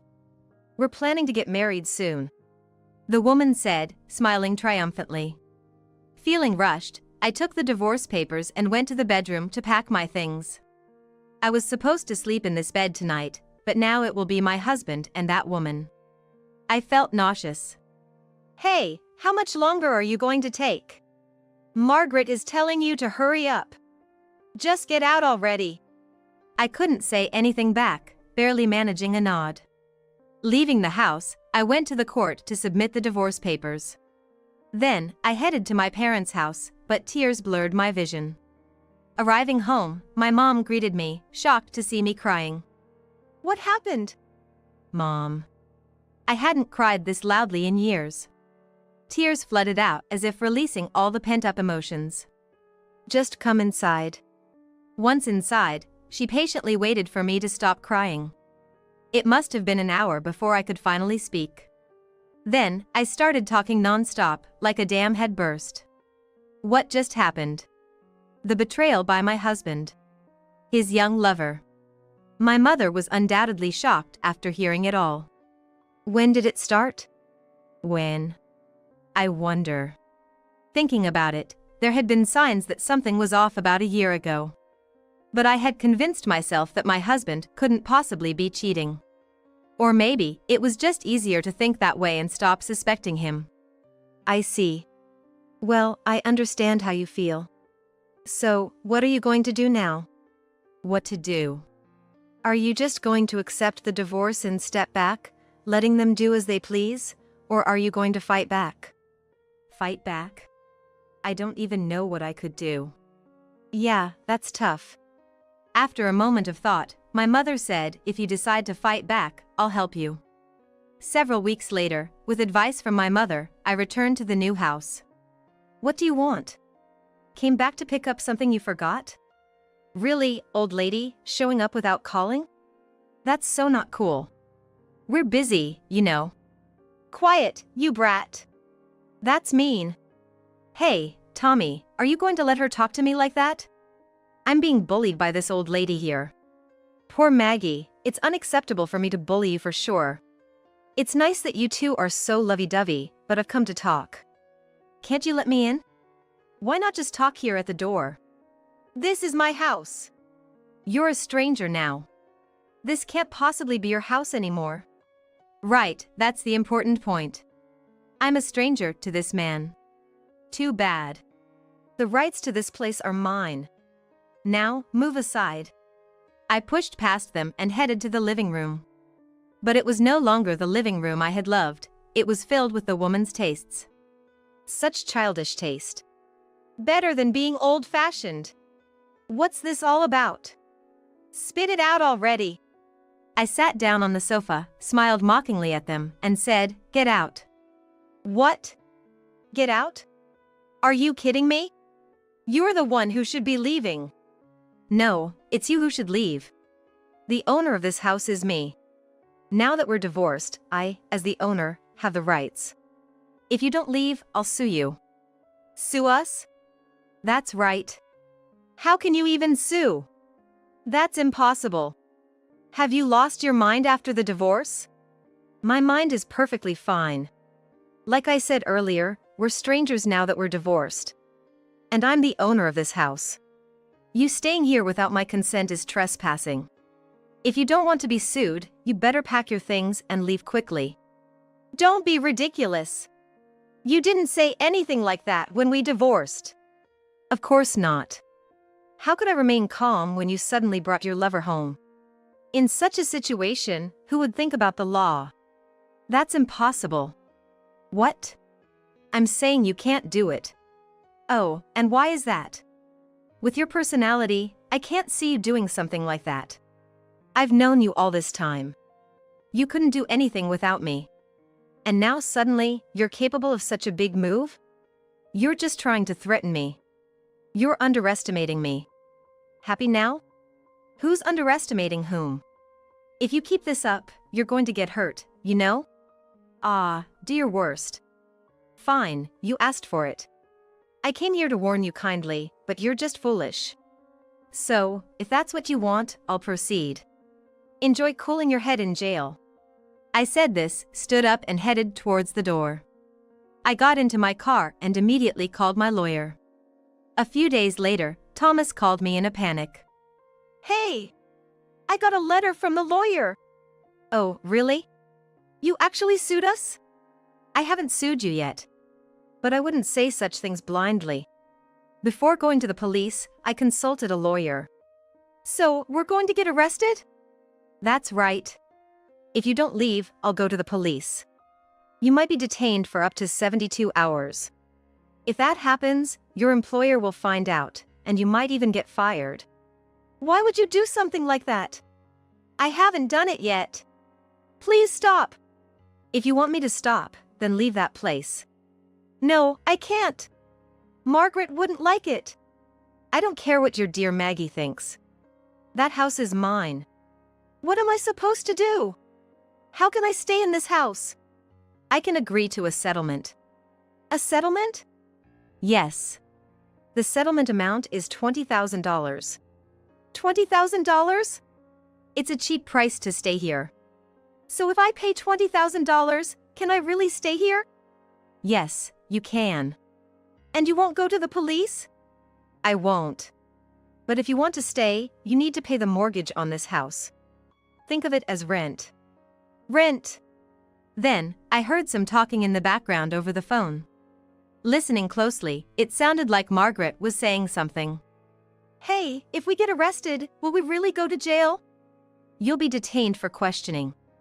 Then it might go to trial, and you could either get a real sentence or a fine. A fine? What's that? Look it up. There's plenty of info online. If you know, just tell me. Scared much? A fine means you settle it with money. How much? Who knows? It says up to $2,000. Then isn't it better to just go to trial? If you think so, go ahead. But remember, you'll have a criminal record, and you'll definitely lose your job. Plus, finding a new job will be tough. If it were just about money, wouldn't everyone choose a trial? But there's a big social risk involved. So, that's how it is. So, accepting a settlement is the best option, isn't it? And if you want to live in that house, you'll have to pay rent. How much is the rent? The full amount of the mortgage. Once I finish paying that, will the house be mine? Of course not. The house is in my name. I pay the taxes on it, so it's mine, no matter how you look at it. That's not right, Margaret says. I don't care how wrong she thinks it is. Your dear Maggie doesn't understand the societal aspects, does she? How the world works. She's young. If you understand it's because of her youth, then as the older one, you should teach her. Not that you could. Your words are harsh. Well, yes. We're strangers now, so I don't need to consider your feelings. I used to choose my words not to upset you, but I don't need to do that anymore. I see. Hey, give me the title to the house. The title? Yeah. Margaret wants to own this house. And we didn't divide any property when we divorced.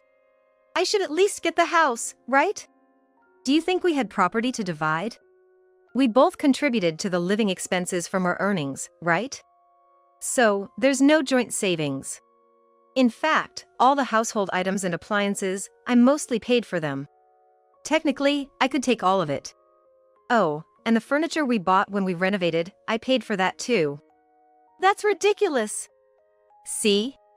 Pretending to know about property division will only hurt you. So, okay, not property division. Just give me the house. Are you okay in the head? I can't believe you're asking for that. I have no choice. Margaret insists she wants the house in her name. You're just a puppet. So naive. Please. All right then, you just need to pay the down payment of $20,000. Down payment? Yes, that much for the title to become yours. It's a pretty good deal, I think. Yeah, I guess so. All right, I'll pay $20,000. Then, with the settlement and the down payment, that makes $40,000 in total. Plus, you'll cover the costs for the title transfer. What? What's that? It's a gift, so there'll be a gift tax. Tough, isn't it? You've got to be kidding. This is real. Quite a shock, isn't it? All right. I'll do it for Maggie. Sure, Maggie this, Maggie that. Please make sure the payment is in one lump sum, Maggie. So, I received a total of $40,000 in cash, comprising the settlement of $20,000 and a down payment of another $20,000. But I wasn't planning to let it end there. Considering the humiliation and pain I had endured, I wouldn't be satisfied until he hit rock bottom. A month later, I heard Thomas's panicked voice again. Hey, Caroline. What's this about? Hello there. But you and I are strangers now.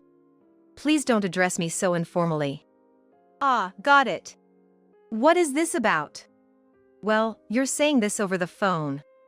That's funny. A lawyer's demanding spousal support from me. Oh, that's a pretty standard claim. How is it standard? We're already divorced, and the papers have been processed. True. But the cause of the divorce is on you.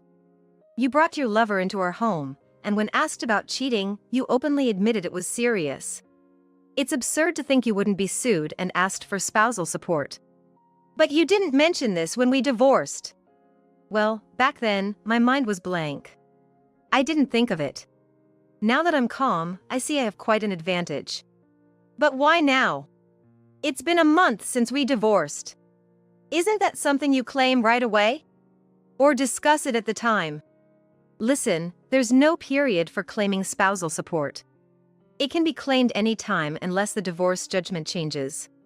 Oh, divorce teaches you so much.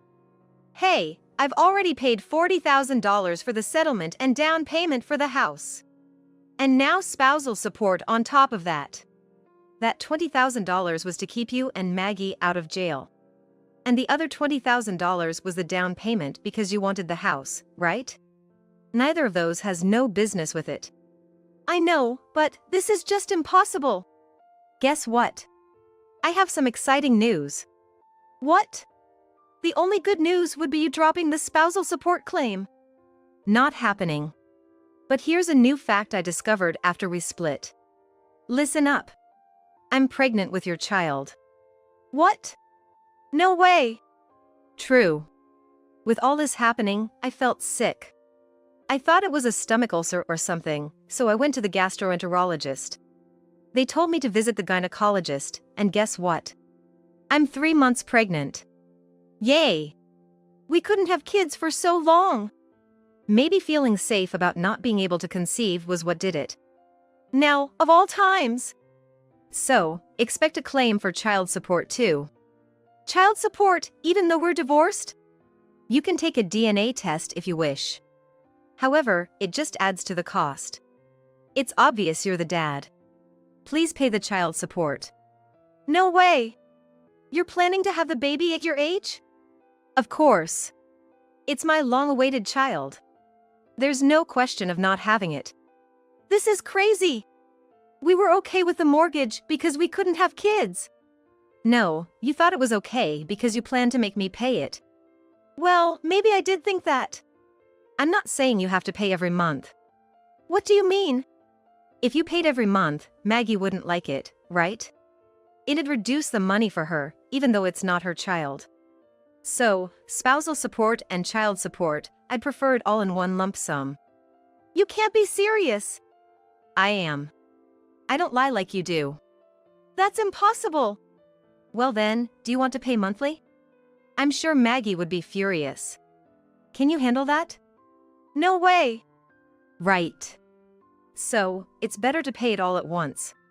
Even if it means getting a loan. You can always make up some story about why you need the loan.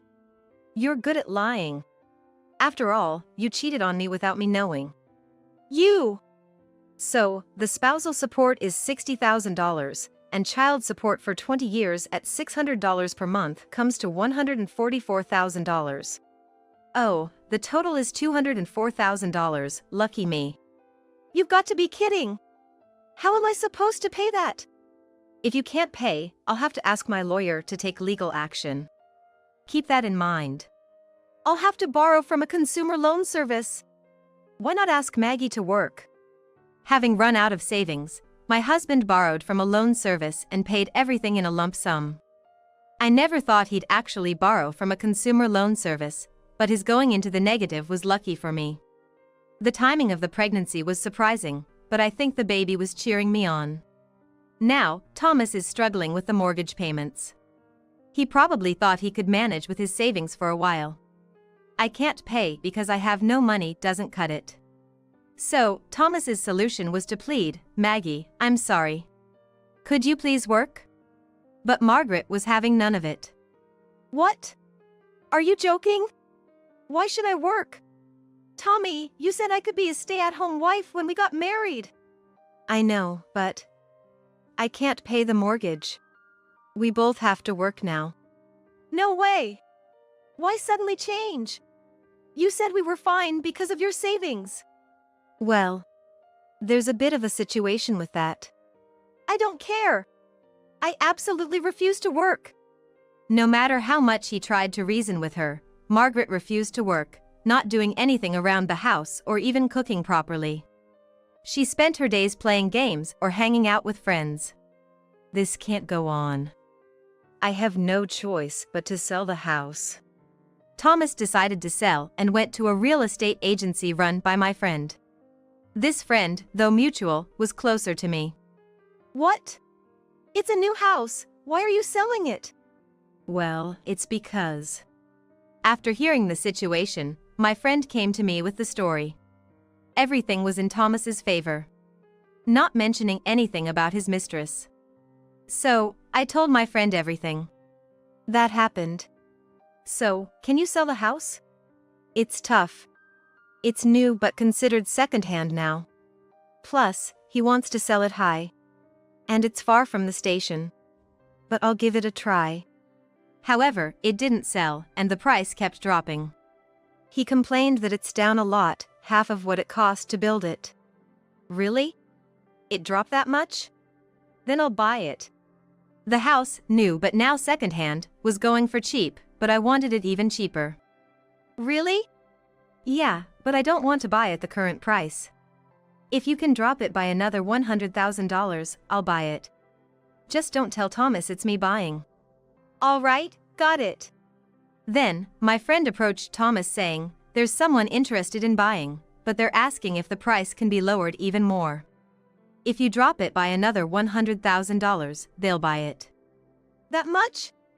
Yes, that's the offer. But think about it, if you keep holding on to the house without selling, the mortgage will just keep piling up, right?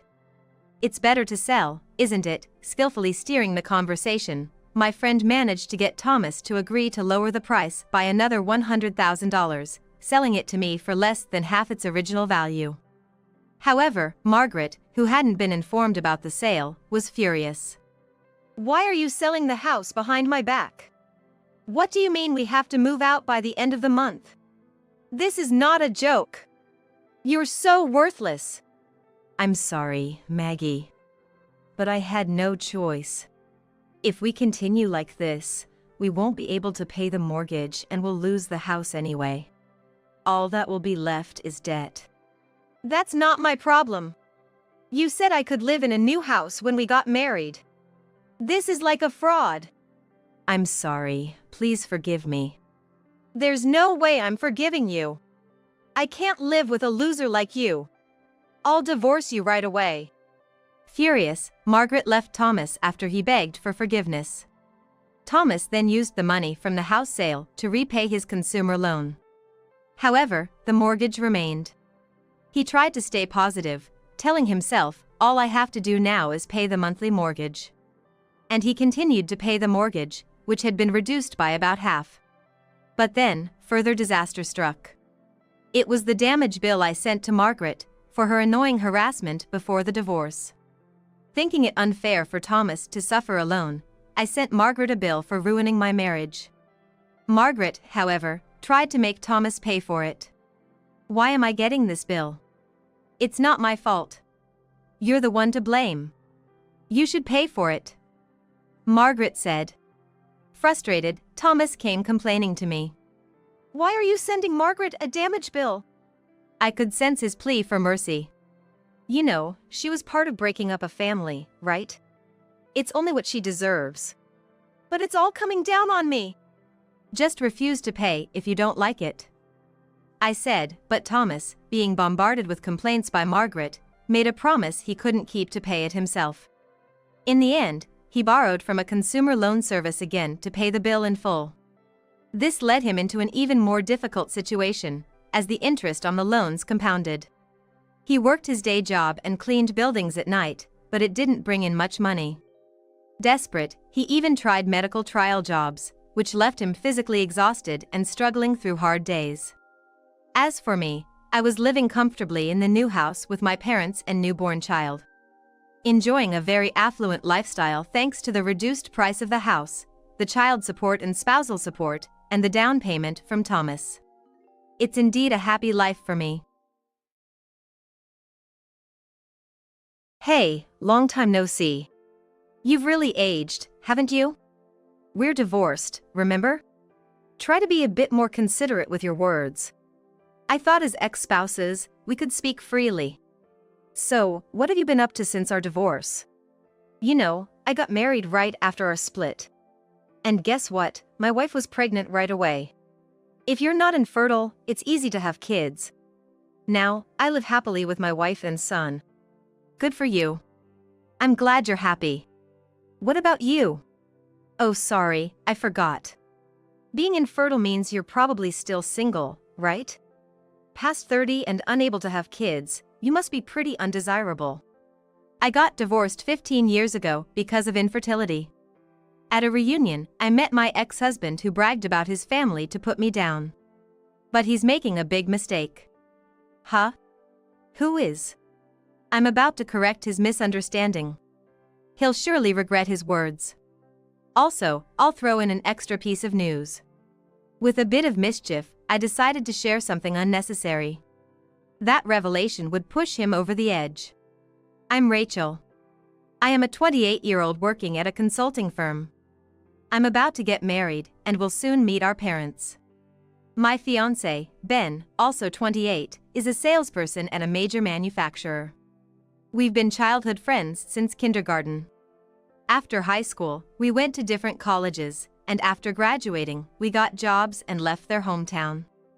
A few years after getting a job, we found out through social media that my workplace was nearby, and we met up for the first time in a long time since graduating. We moved away from my hometown and met childhood friends as adults. We started dating in a storybook romance and are now getting married. Are you sure it'll be okay? What if your father doesn't like me? Don't worry about it. But your father is a CEO. I used to talk to him casually as a kid, but now I'm nervous. My fiancé kept adjusting his straight tie, wiping the sweat from his forehead. Even I, who was watching, was nervous. Indeed, my dad owns a metalworking company in a small town. But it's not as grand as it used to be. Dad's not a stern figure. Take my daughter if you like, but no returns. His joke eased my fiancé's nerves in no time. I wouldn't return her even if you asked me to. Eventually, my fiancé even cracked a joke. My mom and I exchanged looks, relieved that the meeting went well. But later, my fiancé seemed concerned. The factory and company. Are they doing okay? They're not as good as before. It's just how times change. Can't you, as a consultant, help out? Turning around a company is hard. I can't just do it part-time. If I were to help, I'd have to quit my job and join his company. So, you're planning to take over the business? No. Dad doesn't want me to struggle with it. He plans to sell it eventually. I just give simple advice to keep it running until he retires. Got it. Realizing the company was fine, my fiancé's face softened. I was touched by his concern for my dad. 6 months later, we got married. Do you want coffee, or will your usual tea do? Yes, tea please. While I was cleaning up after dinner, my husband prepared my tea perfectly. Also, to prevent the tea from getting cold, the tea is brewed just in time for when the dishes are finished. His thoughtfulness, typical of a salesperson, always anticipates my needs. Our marriage is going smoothly. However, 2 years in, I began to feel a certain unease about our otherwise perfect life. My relationship with my husband is good, and we're intimate fairly often. However, it's been 2 years since we got married, and we still haven't been blessed with a child. Don't worry so much, it'll happen eventually. But I'm already 30. I can't help feeling a bit anxious. My husband, lounging on the living room sofa and fiddling with his smartphone, responds casually to my concerns. Normally, I would be upset that he's not taking this more seriously. However, I know he's trying to prevent me from feeling too anxious or guilty about not being able to have children. He's an only child, just like me, and his parents both worked. He often spent time alone at home and has always longed for a complete family life. My parents also worked, but I spent time at their office after school, so I never felt the loneliness he did. Still, I understand the importance of spending time with loved ones and want to make his wish come true. I also want children. I think I'll go to the doctor just to be sure. Is that really necessary? If nothing's wrong, that's great. But if there's an issue, it's better to know, right? Well, yeah, I suppose. The following weekend, I went to the hospital alone for 2 reasons. 1, I assumed they'd probably just tell me nothing was wrong.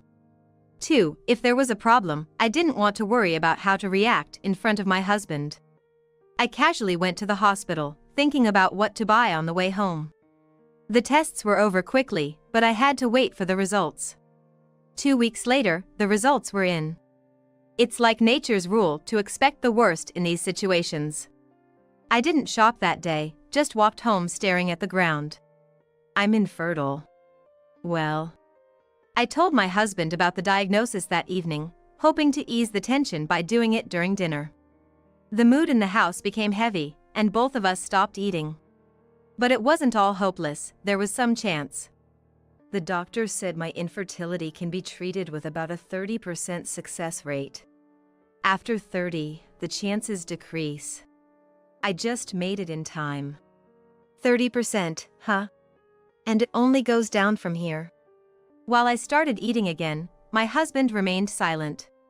We seemed to have different feelings about the 30% chance. When I first heard I was infertile, I was desperate. But hearing there was a 30% chance felt like a significant number to me. For my husband, though, it didn't seem like a high chance. Seeing his disappointed face made me stop eating again. Since then, our previously smooth marriage has become somewhat awkward. Will you be home late tomorrow too? Yeah. While cleaning up the dishes, I talk to my husband relaxing in the living room, but he responds disinterestedly. Ever since he found out about my infertility, he's been coming home late. He says he's busy with work, but I think he wants to spend less time at home. On weekends, he leaves early and returns late at night. He no longer sleeps in our bedroom, but on the living room sofa. We're together in the house, but living separate lives. I feel sad as I sense his heart drifting away. But knowing the reason is because of me, I can't blame him. 6 months later, my marriage had cooled significantly, and my husband and I hardly spoke at home anymore. Today, being a day off, he left the house early in the morning. Watching him put on his shoes at the entrance, I realized I felt somewhat relieved when he left. My mood lightened slightly, and I became more efficient with chores like laundry.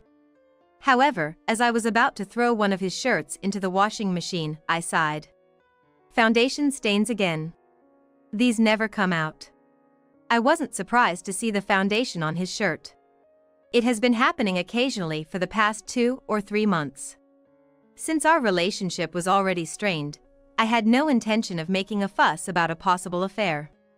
I spread out the stained shirt and resigned myself to the fact that our marriage was probably nearing its end. It seemed he felt the same way. Given that he didn't bother to hide these foundation-stained shirts in the laundry basket. That night, I brought up the topic of divorce. Should we call it quits? If we divorce, you can be with your new woman, right? You knew? Drop the act. Can we just end this smoothly? Okay. I have a job and don't need his money. He works at a major manufacturer. It wouldn't hurt him much in terms of finance. I'd rather have a smooth separation than a messy divorce. He seemed to have anticipated my proposal and accepted the divorce without a flinch. However, I wanted to know a little about his affair. It was just my curiosity. What's she like? She's 2 years younger. We met through our shared hobby of fishing. So, that's what you've been doing on your days off. Brave of her to date a married man. You didn't hide your marital status, did you? I was honest. Told her I was planning to divorce and we're dating with the intention of remarrying. I'm ready to divorce, just waiting on her end now. Waiting? Don't tell me it's a double affair? No, she's just my girlfriend. I've successfully stolen someone's heart. I had many things I wanted to say, but I held back to avoid complicating the divorce. We finalized the divorce without issue. My ex-husband quickly moved on with his new partner, who apparently had also ended her previous relationship. They were planning to marry. I thought I was prepared for the divorce, but it hit me harder than expected. I stayed in our house for a while, continuing with my job, but eventually decided to quit and return to my parents' home. 15 years after returning home, I've completely healed from the divorce. It's now just a distant memory. Just then, I received a notice for a middle school reunion. My ex-husband, who was a childhood friend, might also attend. During the divorce, I prioritized a smooth separation and didn't express all my feelings. Although I didn't make a fuss about his infidelity, I wasn't unbothered by it. After 15 years, I decided to attend the reunion, planning a small act of revenge. However, my minor mischief would greatly disrupt his life. At the reunion, I saw many familiar faces. I was enjoying catching up with old friends, when I noticed a long-forgotten face approaching. Hey, long time no see. You've really aged, haven't you? My ex-husband greeted me with a mocking laugh. If I'm old, so is he. I was enjoying the conversation until he approached with a villainous smile, making our friends awkwardly distance themselves from us. We're divorced, remember? Be a little more considerate with your words. I figured as ex-spouses, we could speak freely. How have you been since our divorce? As for me, I got remarried right after our split. Right after the wedding, my wife got pregnant. Turns out, she was already pregnant when you and I divorced. If you're not infertile, it's easy to have kids. Now, I live happily with my wife and son. Good for you, I'm glad you're happy. And what about you? Oh, sorry. Being infertile, you're probably still alone, right? Past 30 and unable to have kids, you must be pretty undesirable to everyone, huh? Huh? Who is? My ex-husband shows me photos on his phone of his family outings and brags about his new wife and son, trying to one-up me with his happiness. I find his talk uninteresting and listen with an expressionless face. He seems to have a lot of misunderstandings. Just correcting those will surely make him regret his words. As I'm thinking about how to set him straight, a girl approaches me at just the right moment. Mommy, I made a new friend. That's great, sweetie. Mommy's talking to a friend right now. Can you go play with your new friend a little longer? Okay. She obediently runs off, full of energy. Hey, who was that kid? What? That's my daughter. Didn't they say it was okay to bring kids today? Look, there are other kids around. That's not what I mean. Did she just call you mom? Yes, that's my daughter Sophia. She's 10 years old this year. But weren't you infertile? How do you have a child? Oh, I get it. It's a stepchild. Is it the child of a remarried partner? Excuse me. Sophia is the child I gave birth to. How? Infertility can be treated, you know? You just assumed it couldn't be cured. I hear soft chuckles from around us. My close friends know about my divorce and that I have a child. So, my ex-husband, who thought I couldn't have kids and tried to one-up me with his own, ended up being laughed at by our friends. He seems to realize he's the butt of the joke. So, you have a child, which means you got married again. Congratulations. My ex-husband, embarrassed about trying and failing to one-up me with his child, turns red. Though he congratulates me, it seems more like an attempt to hide his embarrassment and appear magnanimous. Who'd marry an old hag like you? Workplace romance. Really? Still working at the consulting firm? No, you're out of the loop. I took over my dad's business. He's not retired yet, but he's working as the chairman now. What? I thought you said that company was going to be sold.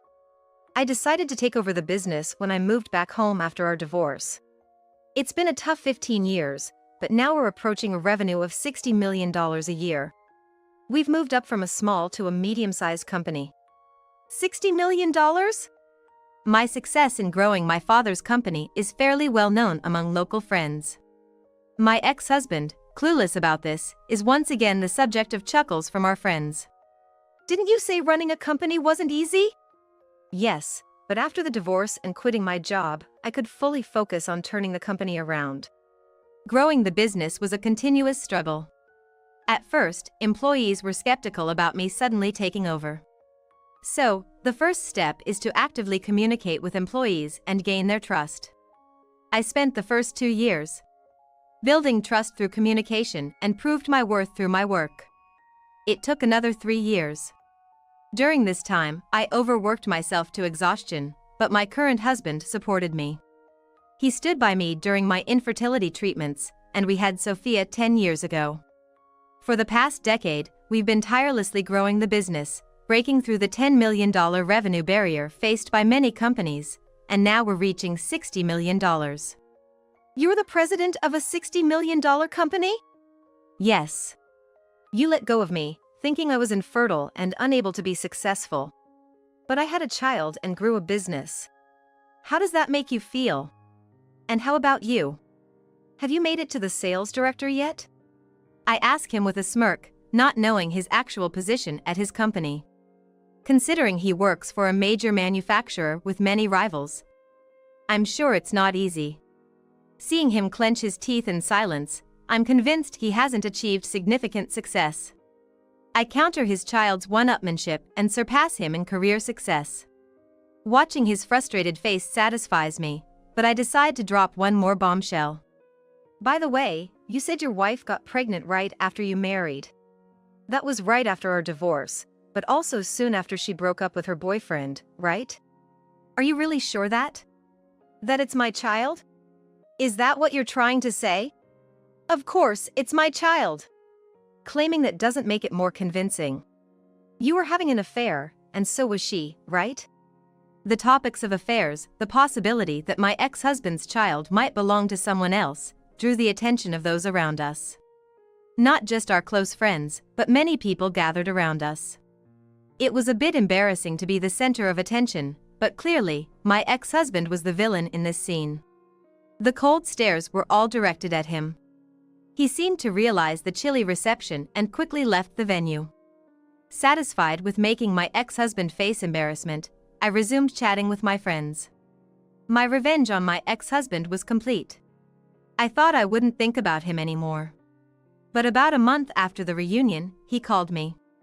He probably got my number from a friend at the reunion. Reluctantly answering the phone, I wondered what he would say.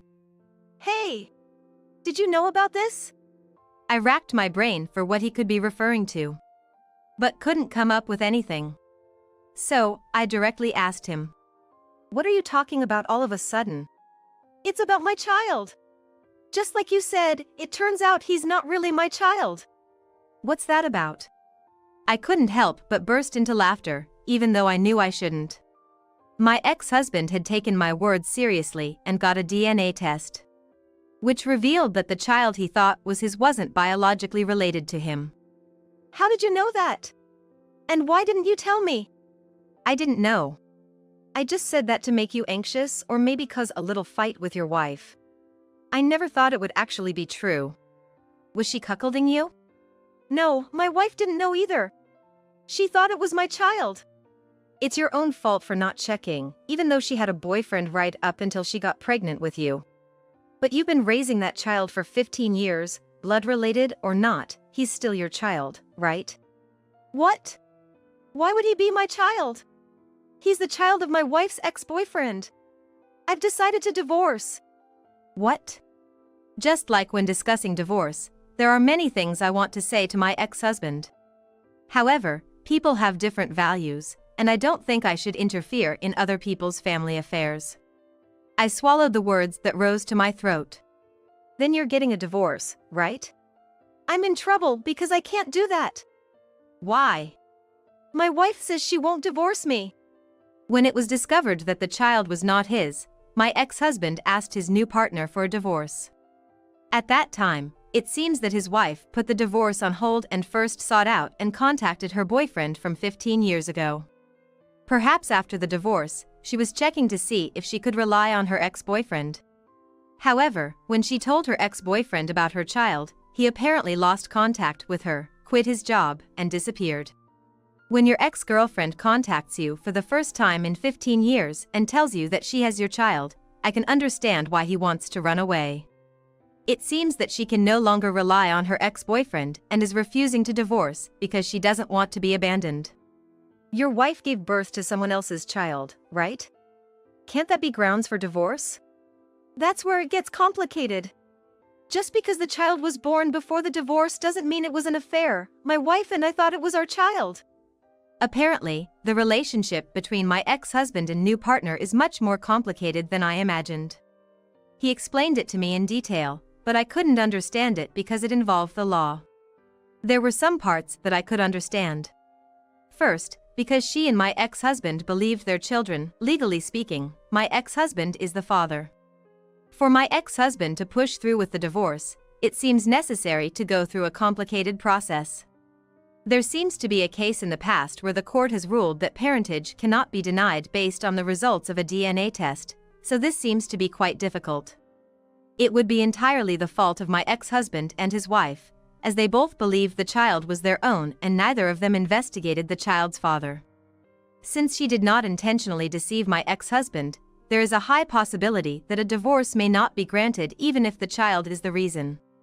In other words, his wife refuses to divorce my ex-husband because she can't rely on anyone because her child's real father has run away. My ex-husband wants a divorce, but he may not accept the fact that he is not the father of the child as a reason for divorce. That seems to be the case. The point is, you can't get a divorce even if you wanted to, right? That's the thing. What should I do now? Do I have to keep raising other people's children like this? When I heard my ex-husband's words, I let out a sigh. You say it's someone else's child, but isn't it yours already? Huh? Why does it have to be my child? It's my wife's ex-boyfriend's child. I spoke firmly, thinking a little argument wouldn't hurt, but it seems my words didn't affect my ex-husband at all. It was a waste of time trying to argue with him. I have nothing more to say to you. You chose to divorce me thinking my infertility was incurable. You snatched your second wife away from her boyfriend, and you didn't bother to confirm the paternity of the child. All those decisions were yours. Take responsibility for them. I yelled at him and hung up the phone. How pathetic my ex-husband is, whining to his ex-wife he divorced 15 years ago. When I got home from work that day, my husband and daughter were happily watching TV in the living room. Watching them from behind, I realized how glad I was to have divorced my ex-husband. Apparently, he couldn't get a divorce yet. Obviously, he has to pay for the child's living expenses and child support. The child is 15, so even if he divorces in 3 years, the child will already be an adult. His second wife will probably not make a fuss about divorce at that point. It's a clear win for her. She hasn't told the child about his real father yet. So, the child resents his father for abruptly leaving. When he learns the truth, he might be relieved he's not really my ex-husband's child. But it could also increase his hatred for my ex-husband. When that time comes, I hope my ex-husband faces the child's anger without running away. By then, he'll have experienced his second divorce and likely won't want to marry again. My ex-husband tried to one-up me, thinking I couldn't have children, but I got the upper hand with my child and career. My little comment threw his life into chaos. Maybe he shouldn't have tried to one-up me. I continue to work hard. And unlike my ex-husband, our family relations are great. We're currently planning where to go on our next day off.